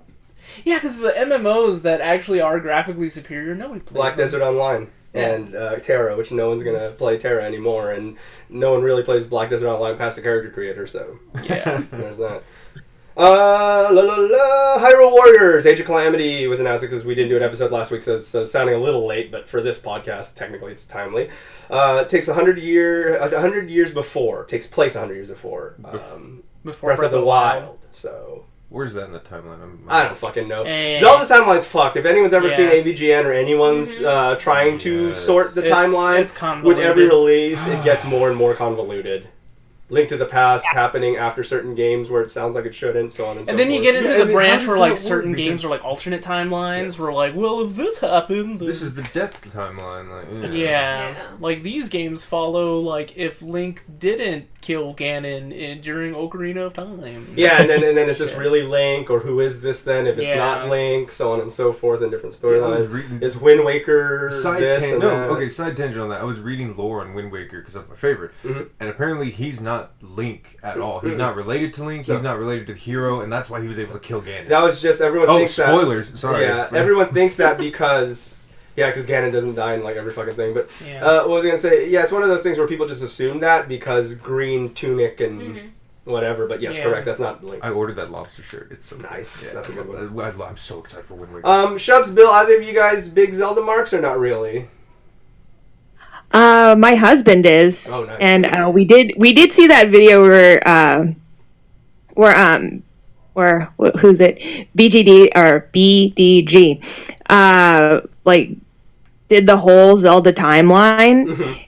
That sucked. That actually it's like not like his like whole breakdown beautiful. That was delightful. He's out doing the Lord's work. But it made me not want to play not play a Zelda game at all. Like I was just like, really?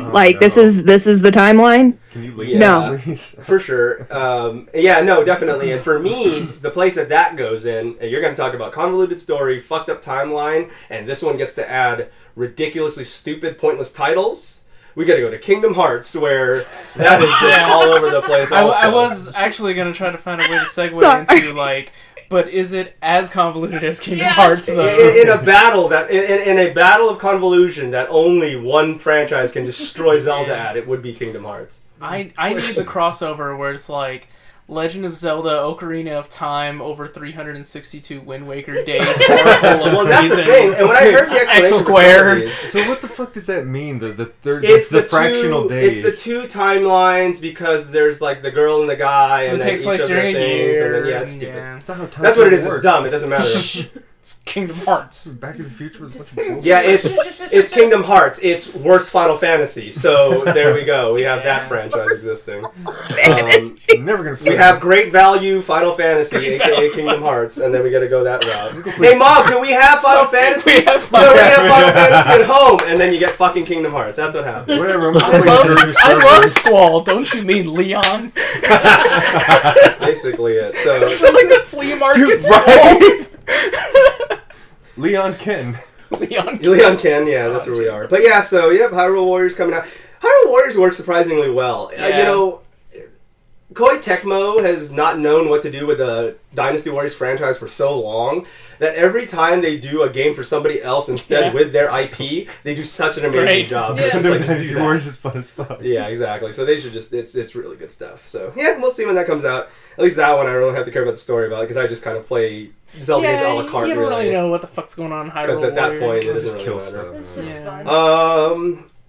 A retailer in the UK had to cancel pre-orders of Mario 3D All-Stars due to lack of inventory. That's what happens when you don't try to figure out how much you can get and then just try to take as many pre-orders as you can. And they're trying to do a limited release? Yep. Oh, Nintendo. And this is the crazy thing, is Nintendo said, you know what, physical limited releases, that's the fucking past. Yeah. The digital version of the game is also limited release. So if you haven't picked up the digital version, they are going to eventually nix that collection. My theory is they're going to sell it piecemeal, so right now you can get all of them for $60, Galaxy, Sunshine, and 64. Mm-hmm. But I'm fairly sure once that limited edition collection goes away digitally, they'll probably sell each of them for $40 or something ridiculous like that. Probably. So easy. I think that's where they're going to go with that. So Nintendo's just really killing it when it comes to just really trying to turn everything limited. Why don't they like making money? I know. They did it with the NES, the NES Classic, the SNES Classic. They fucked up both those releases, even though everyone wanted to throw money at them for that, for stuff they've already released, and it's just an emulator.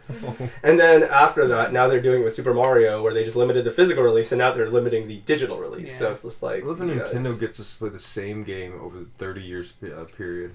I know, Bethesda eat your heart out. They gotta really do that. And, how's that feel, Todd? Although I am excited for the announcement of the PS5 and Xbox Series X versions of Skyrim. When that does get announced, I am gonna laugh very hard. At least Nintendo has better QA. Yeah, that's true. At least Fallout 76 didn't happen under Nintendo's banner. Yeah. Holy shit, I never considered there's going to be a Skyrim release again. I mean, you know there are. That's going to be, what, the 11th Who's release? the bigger Something liar? like that, Todd Howard or Miyamoto? Yeah, Miyamoto at least has a little bit of honor still. Todd Howard's just a little bit. Yeah. Monster. Shubs, Bill, have either of you guys been able to pick up the limited collection of Super Mario 3D games yet? I have not, because financial stuff. Understandable. What's it called? Triple Aaron and I have talked about it, but I don't think any solid plans have come from it. Okay. But we did like do a double take on Demon Souls. I just want to say, like, so we did double take on Demon Souls. So. Demon Souls getting a remaster is great because that is the game that everyone loves what came from it, but not many people have got to experience what started it. So this is going to be a good one to check out for those who... What's up? Oh, no. For years, I thought I had because I played Demon Souls once. Mm-hmm. And the boss you see in the beginning, that's where I died, and I was like, that couldn't happen. Yeah, is that really something that happens? But yeah. Yeah.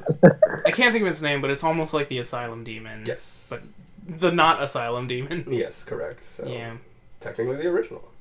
So there's that. Oh, yeah. I didn't get too super far in Demon Souls when I played on PS3. I think the farthest I got was when I did my April Fool's DMX parody video, and I pretended to be DMX the entire time I was playing it. That was a very difficult one on my throat, first of all, to make the DMX voice the entire time, and then second of all, trying to play that game at the same time was not an easy task, so I give myself kudos for that one, even though I've delisted that video since. I delisted all the LP videos, so it's not like a particular reason I delisted that one. So all my LP videos are now private. Just imagine just running around the first area of the castle walls, shouting, "Where the hood at?" Yeah, that was good times. I don't know. I forgot if I was drunk or just really, really delusional and tired at the time, but it was good. It was good times. Monster Hunter announcing 2 games for Switch because after giving PS4 all the love for the last couple of years, it's time to give back to the console brand that has been carrying Monster Hunter for a very long time. It did start on PlayStation, but it was doing very well on 3DS handhelds in Japan for a very, very long time. So, Monster Hunter Rise, brand new game, and Monster Hunter Stories 2, sequel to an existing series, are both getting releases here in North America. Now, here's the thing I found out. Josh shared me a link of a very cool limited edition version of the game with a Palamute lap plush. That version is not coming out in the States, so if you do not have the Japanese one, you're going to have to buy one just separately. Like me, I'm probably going to end up buying it separate and then buy the American game. But I'm not even sure how the process is because I mean I've only saw it. I only saw it on the Capcom site, and I don't even know. It's exclusive to there. Yeah, and I don't even know if they they can even do international shipping. I don't even know. So there's that. So, if you figure it out, I would like to know. But if anything, I'm probably just going to be on eBay waiting for people to resell theirs. Yeah. Because I was on Twitter and there was someone I followed and they're like, oh, I just pre-ordered 2 of them. Like, it was for him and his daughter. And then I was like, oh, how the fuck did he do it? Oh, wait, he lives in Japan, the motherfucker. Oh, that makes sense. Wow. Yeah, that makes sense. That'll do it. Yeah. The US versions of the so collector's cute, editions suck. Yeah. You're going to get the $70 collector's edition, which just comes with digital content. Yeah. Some costumes that look like trash and emotes plush. that no one uses.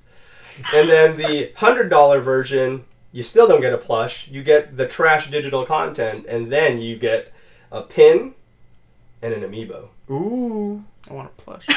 Right? Not even a statue? Really? Yeah. No, an amiibo. Weak. Because a statue would be a good thing for $100. Hard pass. Yeah, so, yeah, it sucks. I'm just going to end up buying the Monster Hunter Rise US version and then just buy the plush for, like, double from somebody selling Yeah, it. end up finding it on like eBay for, second like, $300. Yeah, exactly. Yeah. It's going to be dumb. You can get the Etsy knockoff. Oh, yeah, true. You know, some people do good work on Etsy. Yeah, so I love I actually Etsy might stuff, yeah, get... like- you know what? If someone does a good enough version, I might give someone money that deserves it instead of some scalper. I have a, Yeah. That's a good idea. No, Etsy's dope. Like, I have a super dope squid plush that I got from There Etsy. you go. So there's that. Squids are cool. It's my favorite animal. Did you and Shubs, did you and Bill ever get into the Monster Hunter World craze when it was lighting the world on fire between 2018 and 2020 and became Capcom's best-selling game of all time? Nope. All right. Around the time I think we were doing Boomers. Oh, okay, Boomers. okay. So you guys were busy with that, for sure. And Monster Hunter World is like an MMO essentially in the sense of it's a lot of time dedicated to really get anywhere in the game. So you would have needed to really dedicate like months to the game basically, which is hard to do when you guys are as busy as y'all are. So Yeah. yeah, not the best game to get into at that point, especially if you can't take it on the road with you on the Switch or something. At that point, Yeah. PS4. So yep. Borderlands 3 on PS5. For some, I don't know if it's coming out on Xbox Series X it's not listed anyways. It's gonna have 4-player split screen co-op because it has the juice to do so. The current generation's not strong enough to do that, so it would be a bogged down frame rate drop nightmare. But they have announced that the PS5 can handle it, so they are going to be doing it on there. Couch co-op is not completely dead, and will be coming back from there. Good deal. With Randy Pitchford being the trash that he is, and with Gearbox not being that great of a company, I said this a couple episodes ago, but it's amazing that of all the games that are exploiting everybody's wallets, microtransactions, DLC, etc., Marvel's Avengers especially leading that pack, that the game I did a harsh review on, as well as have many criticisms of their CEO, Randy Pitchford, is still handling the industry a lot better than a lot of these companies like Ubisoft Rapistville and EA Trashville. So it's just amazing that at this point, I would have just never thought in a million years that Borderlands 3 would have less malicious microtransactions because they truly are unnecessary and you really can just get them as drops. And Randy Pitchford has been quiet a lot because the lawyers probably told him to. Say that's so why. he's used his magician main business and disappeared. His shit So at least there's wizardry. that. It's weird. Funny, people don't think that I'm serious. When I say Randy Pitchford is a magician, Yeah, he actually does. he actually magic. is. Like, he's not just the CEO of Gearbox, but he also is more so. He feeds the funds from Gearbox and the bonus checks into Randy Pitchford's magician nonsense bullshit company as his main parent company. It's like And Gearbox like is a his subsidiary. side hustle, and magic is his main focus. Yes. Oh my god. I love it. He only has Gearbox to fund his magic. Yes, that's what it is. Yes. Exactly. That's what made him big was his magic. He Not has- a, not a It's Gearbox. like Corey Taylor and Stone Sour and Slipknot. He's just like, yeah, Stone Sour's the one that's gonna go somewhere, but I need the Slipknot money for my side hustle first. He has a collection of every tarot deck ever made. Yeah. Oh my god. Oh, what if there's a Borderlands tarot? Holy shit. Oh my god. Ah. One will have to see. So yeah, again, He's Borderlands listening and he's 3, gonna make not the best Right. writing, not the best humor. However, if you do like that looter shooter action, Borderlands 3 does still deliver that. You just can't do the thing that everyone wishes they could do, which is separation of dev and CEO. Yeah. So Yeah. unfortunately, you're gonna do that. You're gonna still support it. I have to Um, say, Borderlands What the damn? 3, was it? Mhm. They did one in VR. Absolutely terrible. Oh, I've really? never felt so sick. I don't know if I'd ever want to to play a game like that in VR. It was horrible. I looked at my nephew and I took the VR headset off. I was like, I need to sit down for a while because like you have to spin around. Yeah. Like, you actually have to look around and do stuff. But then there's one part right at the beginning where you have to jump off like this giant cliff in the snow. Vertigo. So it seemed cool at first until you do it, and then I'm over there like trying to like tiny step my way down. My nephew's like, just jump. I was like, nah, that's scary. No, there's no fall damage in Borderlands. Borderlands is also very visually noisy. It is, Yeah. which is why it's So bad for much. VR. Yeah. It's cell-shaded, fast-paced action shooter. Like, And how do that's you something you process should not have that? put in VR. That's Yeah. motion sickness. And then all the items just like Yeah. Flies all over up, the yeah. place. Yeah. Oh. And then the numbers flashing everywhere. Yeah, Those fucking numbers. I want Yeah, that fucking not numbers. on VR.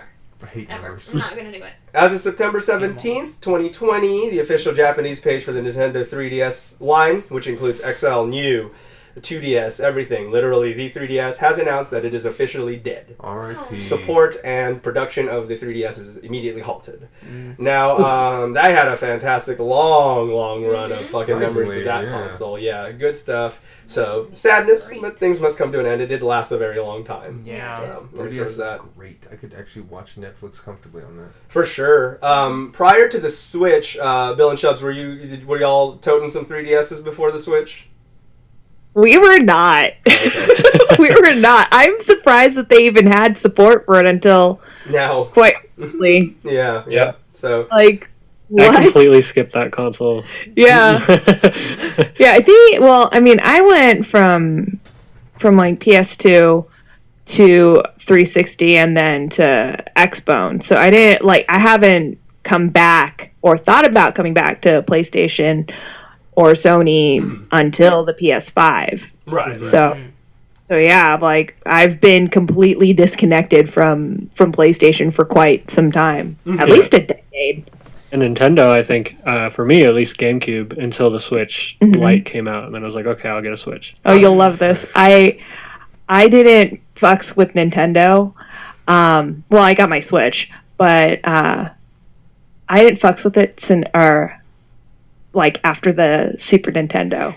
Like, Until Switch. Nice. Wow. yeah, until Switch. I mean, Definitely. like It's a good jump. that was a good jump, but that ages me quite a bit. But many moons ago, kids, there's a console called the Super Nintendo Entertainment System. For sure. And still one of my favorites. My three like highly rated ones for a while until the Switch came around was Super Nintendo, PlayStation 1, and the fuck was the last one? Oh, it was the Switch. Yeah, that's what. So that is still my current three. I don't even know my own top three. But yeah, those three to me are just some revolutionary consoles. The PS1 may not be the best one, but that one did so much. Like their first attempt at a console, it was absolutely insane. And then with the Super Nintendo, the jump from NES graphics to Super Nintendo music and everything, it was just a visual upgrade to the extreme. Yeah. And then, of course, Switch. To me, the reason I love it is it took the thing I thought could never happen, being able to just be playing something on your TV and then pick it up and take it to go. Yeah. The fact that they realized that to the extent that they could, it may not be, PS5, but on the go also. It may not be to that extent, but they still pulled off something I didn't think could ever happen. Skyrim runs and looks so great on there. I didn't think that the fact that I can play Skyrim on there and then take it to go. Skyrim to go on laptop aside, I just didn't think was going to be a thing. Yeah. I had to clarify that because I know a lot of asshats are going to be like, "Oh, I played on my laptop." So it's like, yeah, well, I'm talking about consoles, so shut the fuck up. I was say, if I could say something real quick. I was gonna say, Shubs, is real interesting. You said that the PS5 is kind of making you consider fucking around with Sony again, because that's not the first time I've heard that actually regarding the PS5. I've been hearing Really? I've been hearing like another friend of mine. He has been Xbox pretty much ever since its inception, and then he moved to PC, but he never really cared about console. But with the PS5, he's like, yeah, I actually might pick this up now. Yeah. Yeah. And then a bunch of other people, like, this is a lot of anecdotal stuff, but despite the fact that the Xbox Series S is like the lower one, or even the X, people are still like, I'd just rather get the PS5. Despite it being more, so it's real interesting. Right. Well, also something that we found out, Bill Beats and I, is that a lot of our family plays Overwatch on the PlayStation. Mm-hmm. And so IQ, oh super, like all those cats, like they play on the PlayStation. So meanwhile, while we're 2-person queuing up on Xbone, they've got at least a 4-person squad. Oh man, and I remember queuing. And I want to give heals and boosts to people that deserve it. Yes, exactly, for sure. And that struggle sucks, and that's why crossplay, I really hope, is much more prominent in this generation. So that way, even though everyone looks to be going PS5's route, and even though Sony is the only one cock-blocking crossplay now, if they finally drop it when they realize that they're probably going to be the best-selling console again. I don't know why Sony's so scared of it. It's so weird. You would think that Xbox is the one pushing it the most out of any platform. Yeah. But you would think that Xbox would be the one that's like, oh no, if we let PlayStation people play with us, no one's going to buy an Xbox. But instead, it's the other way around, where it's just like, so as they sit on their billions of dollars, they're just like, what if people stop buying PlayStation? And it's just like, what the fuck? Yeah. The iPhone. Yeah, I mean, some folks are just scared of commitment. It's okay. They'll come around. Or they won't. They won't. And the most glorious of all shippings will never occur. Right? Yeah. But, much to y'all's point, that could have just easily been solved because Overwatch on Xbox and PlayStation don't perform too much different. Now, sometimes there's a big performance drop where some games don't crossplay with PC because they'll be running at such a higher level, keyboard and mouse, etc., where that's not a good threshold. But Xbox and PlayStation are basically on that same plateau where it's not like it would really have big performance hiccups or anything like that. I mean, unless for some reason PlayStation's netcoding is just trash. But other than that, it's one of those things where it's just like, it's so possible that you and the rest of the squad, it should be a 6-person squad, it should not be gate-kept simply because of one tiny internet blocker. Yeah. So, exactly. So hopefully this generation, they see more progress in that because they really... I wouldn't say they really tried, but they have been trying with Rocket League and Fortnite and a few of the other games that I don't really play too much. But it's nice to see it starting to be implemented in more than nothing at all. Because at one point, like in the 360 PS3 era, crossplay was truly a pipe dream at that point. Yeah. So. Exactly. So the WB Game Studio that's working on the Harry Potter game, I forgot what the fuck, Hogwarts or whatever. I think it's just called Hogwarts, I want to say. Whatever the hell it's called. So when the game was originally announced, they said, hey guys, we're making that Harry Potter game. I know. The one with the transphobic author. She has minimal thing to do with it. Yeah. Do not worry. You can still buy this game. It's allowed. You're not transphobic if you buy this game, blah, blah, blah. That hasn't worked. Everyone's still lambasting the game and refuses to play it. Well, it's not out, but everyone's saying they're not going to play it, supposedly. So on and so forth, because J.K. Rowling's still involved. You can't do separation of church and state with this because she is still the owner and involved. She will be making some sort of money off of it. To which WB Games' response to that is, all right, she has no involvement in the game whatsoever. But here's the problem. She's still making money. She's still getting royalties, and she's still going to be making money off of it. So because of that, it doesn't matter if she has nothing to do with the game. Until she's completely removed wholesale from the franchise ownership, she's still going to make money off of it. Yeah.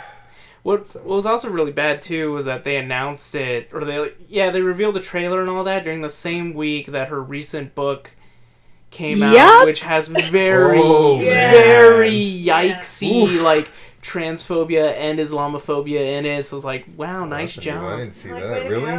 Yeah, because it's like a murder mystery. Yeah, I didn't know the transphobe part. I didn't know the Islamophobe part. Yeah. Oh, yeah, because the killer is like wearing a burqa. God damn it. And shit like that. Yeah. So it's Islamophobic and transphobic. J.K. Rowling is just a piece of shit. So fucking wanker. Yeah. Yeah. She has really gone down.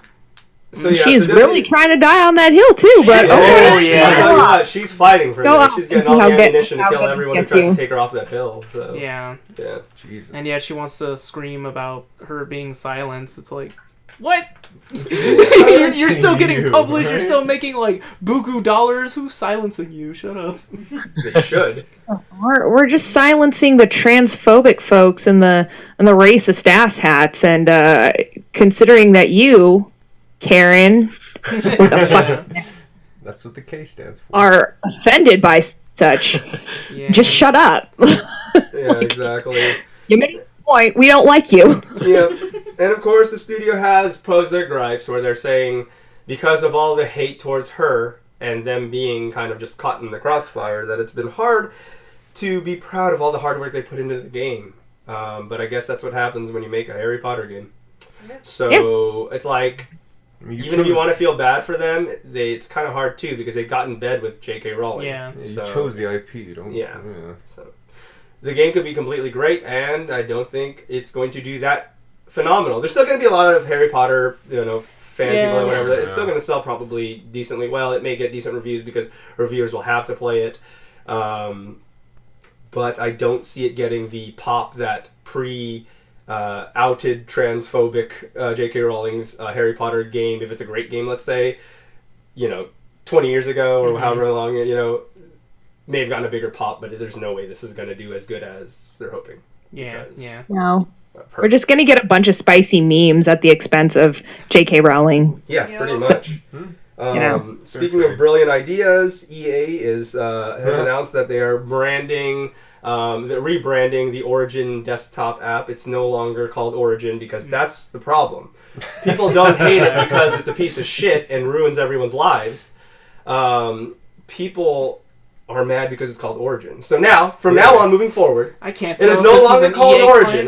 It is called it is called the EA desktop app. Oh, it's now 100% fixed. It's not broken. It doesn't resource hog and run like shit. It's all better now. Right? So the EA desktop app. Simple. Origin is now dead. It is now the EA desktop app. So EADA. Thank goodness there's that. Yeah, I don't know. It's weird. The problem is that it's not. No one gave a fuck that it was called Origin. Yeah. It could have been called many inappropriate things.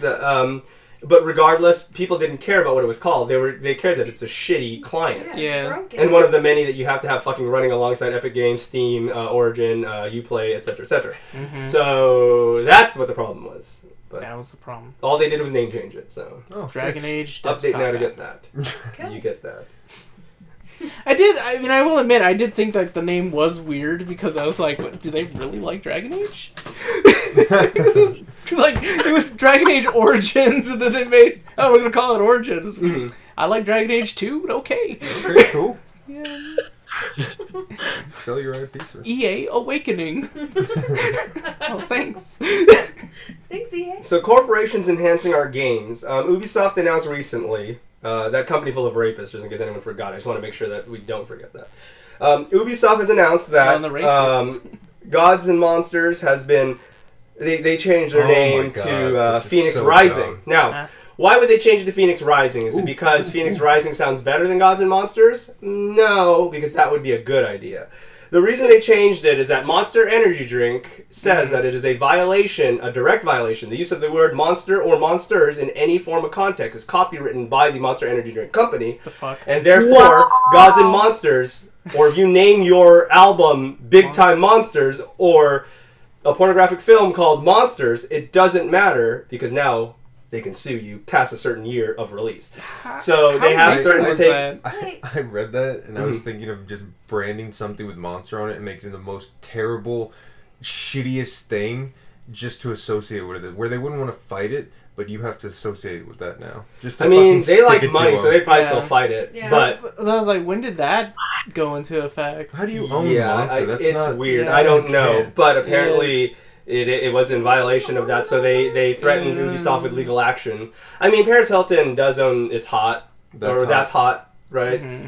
So that's one of those things. Yeah, but that's the thing. Yeah. Josh and I had this conversation already, though. If you're willing to spend the money, you can trademark anything. Yeah, true. But it's like Nintendo trademarked it's on like Donkey Kong. Yes, correct. Well, that's even property too. But I mean, yeah. But they got it from a movie. But they didn't. Yeah. Oh, that's true. Yeah. Yeah, like the movie said it, and then Nintendo was like, "That's a good one. I like that." Yeah. So if you have money, you can do it. So yeah, that's what happened. That's why they changed the name. Huh? It's like the one idiot, the president tried to trademark "You're fired." You know? Yes, correct. So yeah, that's why a lot of people were curious as to why, because Ubisoft did not announce in the initial announcement of the name change that it was why they were doing it. Yeah. But yeah, later in post, it is because Monster Energy did threaten them with legal action. Now, the thing is, you have something like Death Stranding, where the stamina replenishment is Monster Energy drink. although it's very dangerous to see Sam down 6 monsters in one sitting, because I don't think that's a good thing to tell people to do. The can has an advisory of not to exceed more than 2 servings. But it does seem like Ubisoft was not willing to put Monster Energy drink into their Greek mythological game. So, I wonder why. because of that, green elixir Monster's of the not allowed to gods. do it. I know. Could you imagine if they just came to an agreement and they were just like, fuck it, oh well, we'll Hades just with the have it in our backwards game. fitted cap and the Fox t-shirt. I feel and the DC shoes and shirts. You use superpowers and just start punching holes in walls. It's the demigod Kyliticus. At that point, I feel like if they came to that compromise, I wouldn't have even cared if the game was bad. I would laugh so hard the whole time. It'd be unintentionally great. Yep. Jeez. Scott Pilgrim video games coming back, remaster, re-release, whatever. Now, the thing that people aren't really talking about is the fact that the game was delisted due to, some bullshit and, rights thing or whatever. Yeah, probably licensing crap.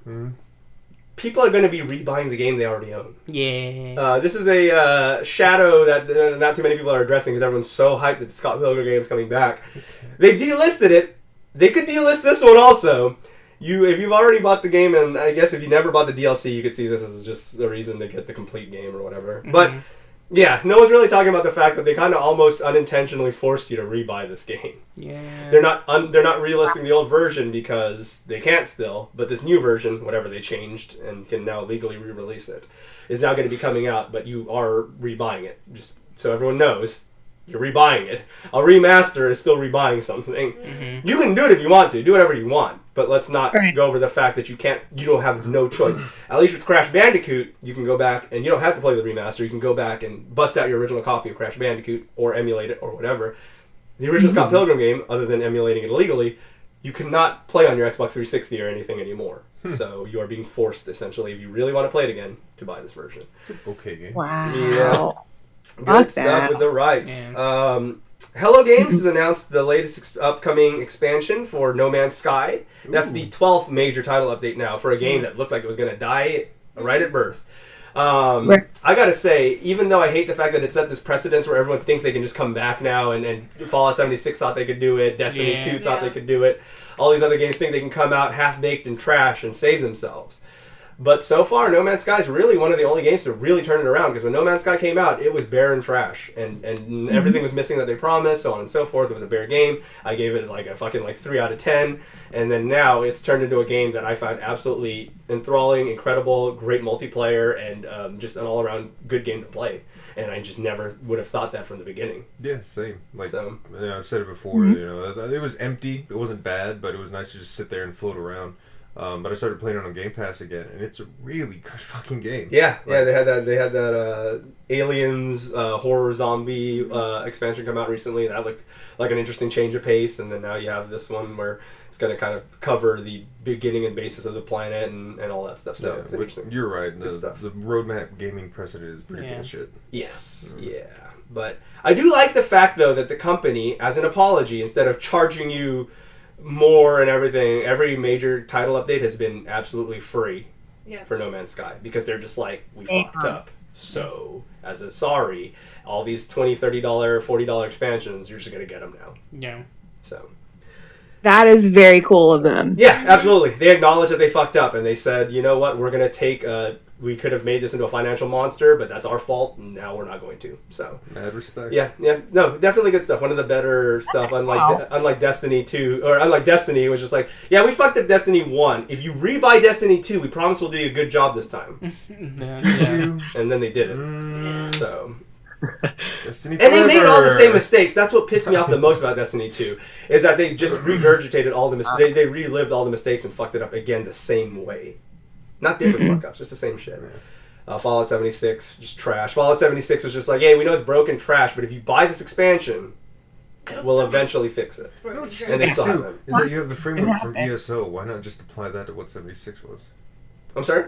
Like ESO worked really well. Oh yeah, I know, it's weird. So ESO started off bad and then became good. Yeah. And I really thought they were just going to take those applications that they've learned. And ESO is still great. Yeah, ESO's dope. And I thought they would have taken those principles. You're right. You know, the only thing I can think of is it is truly an entirely different team working on 76 that had no... Because it's not a different engine. No, it's not. And that's the other thing that pissed me off too, is that it is truly just the Fallout 4 engine with multiplayer being jammed in there, and they somehow still broke it more. Yeah, after Todd Howard said, "Oh, it's going to be all new assets and all this shit," and then we all looked, and why Todd Howard? Yeah, Todd is truly just trying to take the crown from everybody. He's like, Harada, come here, bam. Miyamoto, come here, bam. He just wants to wear all the crowns of liars so he can truly be the last bastion of lies. We're going to live in a Fallout 76-like world with Todd Howard. Yeah. Todd Howard is... I forgot the name of the main That Sweet Little Lies video with Todd Howard quotes is still the best thing. Yeah. Like, it's just like, tell me lies, and just like tons of his lies in compilation. It's fucking fantastic. He's 6'6". That's great too. He was like 6 something. He's listed himself as 6 something, and he's next to Hideo Kojima, who's 5'7", and Hideo Kojima's towering over him. And it's just like, oh my god. That's fucking the best. Just like straight up, just debunked. Is this all in the same video? May I have a link to this too? Yes, you may have a link to this as well. Let me find it. It's so fucking great. Oh my god. Sweet Little Lies, Todd Howard. Good stuff. John, you did play a little bit of No Man's Sky, so I'm happy to hear that. I am. I'm playing it. It's part of my roster when I play my Xbox. Yeah, and the cool thing about it is truly a game that has gotten massive content updates, but it has been, if one of the few things it did have at launch was a very good game to vibe in, kind of like Animal Crossing or something like that. So. Yeah. Let's see. Hello Games, yada yada yada. Alright, rumor of luck. Oops. I addressed these early, so I have actually come to the end of this. So that's that. Good stuff. Anyone have any final closing thoughts on anything? Shubs, Bill, did we steamroll through anything you noted that you might want to talk about towards the end? Because I know thankfully you did get back to a lot of stuff, so. I'm for it, all of it. All right. Good. Don't hit us up if you are trying to find brand ambassadors. That's a good message to take out of this. If you're a brand ambassador of a company and you're like, hey, these folks sound wholesome and fun, 1, you're absolutely right. And number 2, we are not going to ambassador your brand. But what you can do, brand ambassadors, is you could go on to noirgrime.com and also download Golden and watch the AMV put together by Triple Aaron. So that's what y'all can do, brand ambassadors. There you go. And remember, guys, do check out Golden. We're going to have the links to those below. Again, with the upcoming, if it is actually every first Friday, remember to load your cart up with stuff. I know the other month, I got the limited edition, little mini vinyl and everything, which Shubs and Bill finally got to send out to me because we were waiting. I wanted them to sign it and everything. And quarantine was happening at the time, so all that good stuff. So, you can get good deals like that and make sure that as much of the funds as possible, no disrespect to Bandcamp, go straight to the artist, and you can, help them out even better. Of course, you can also check out their Patreon and everything, noirgrime.com. They have a lot of stuff. We'll get all that down there so you guys can check it out.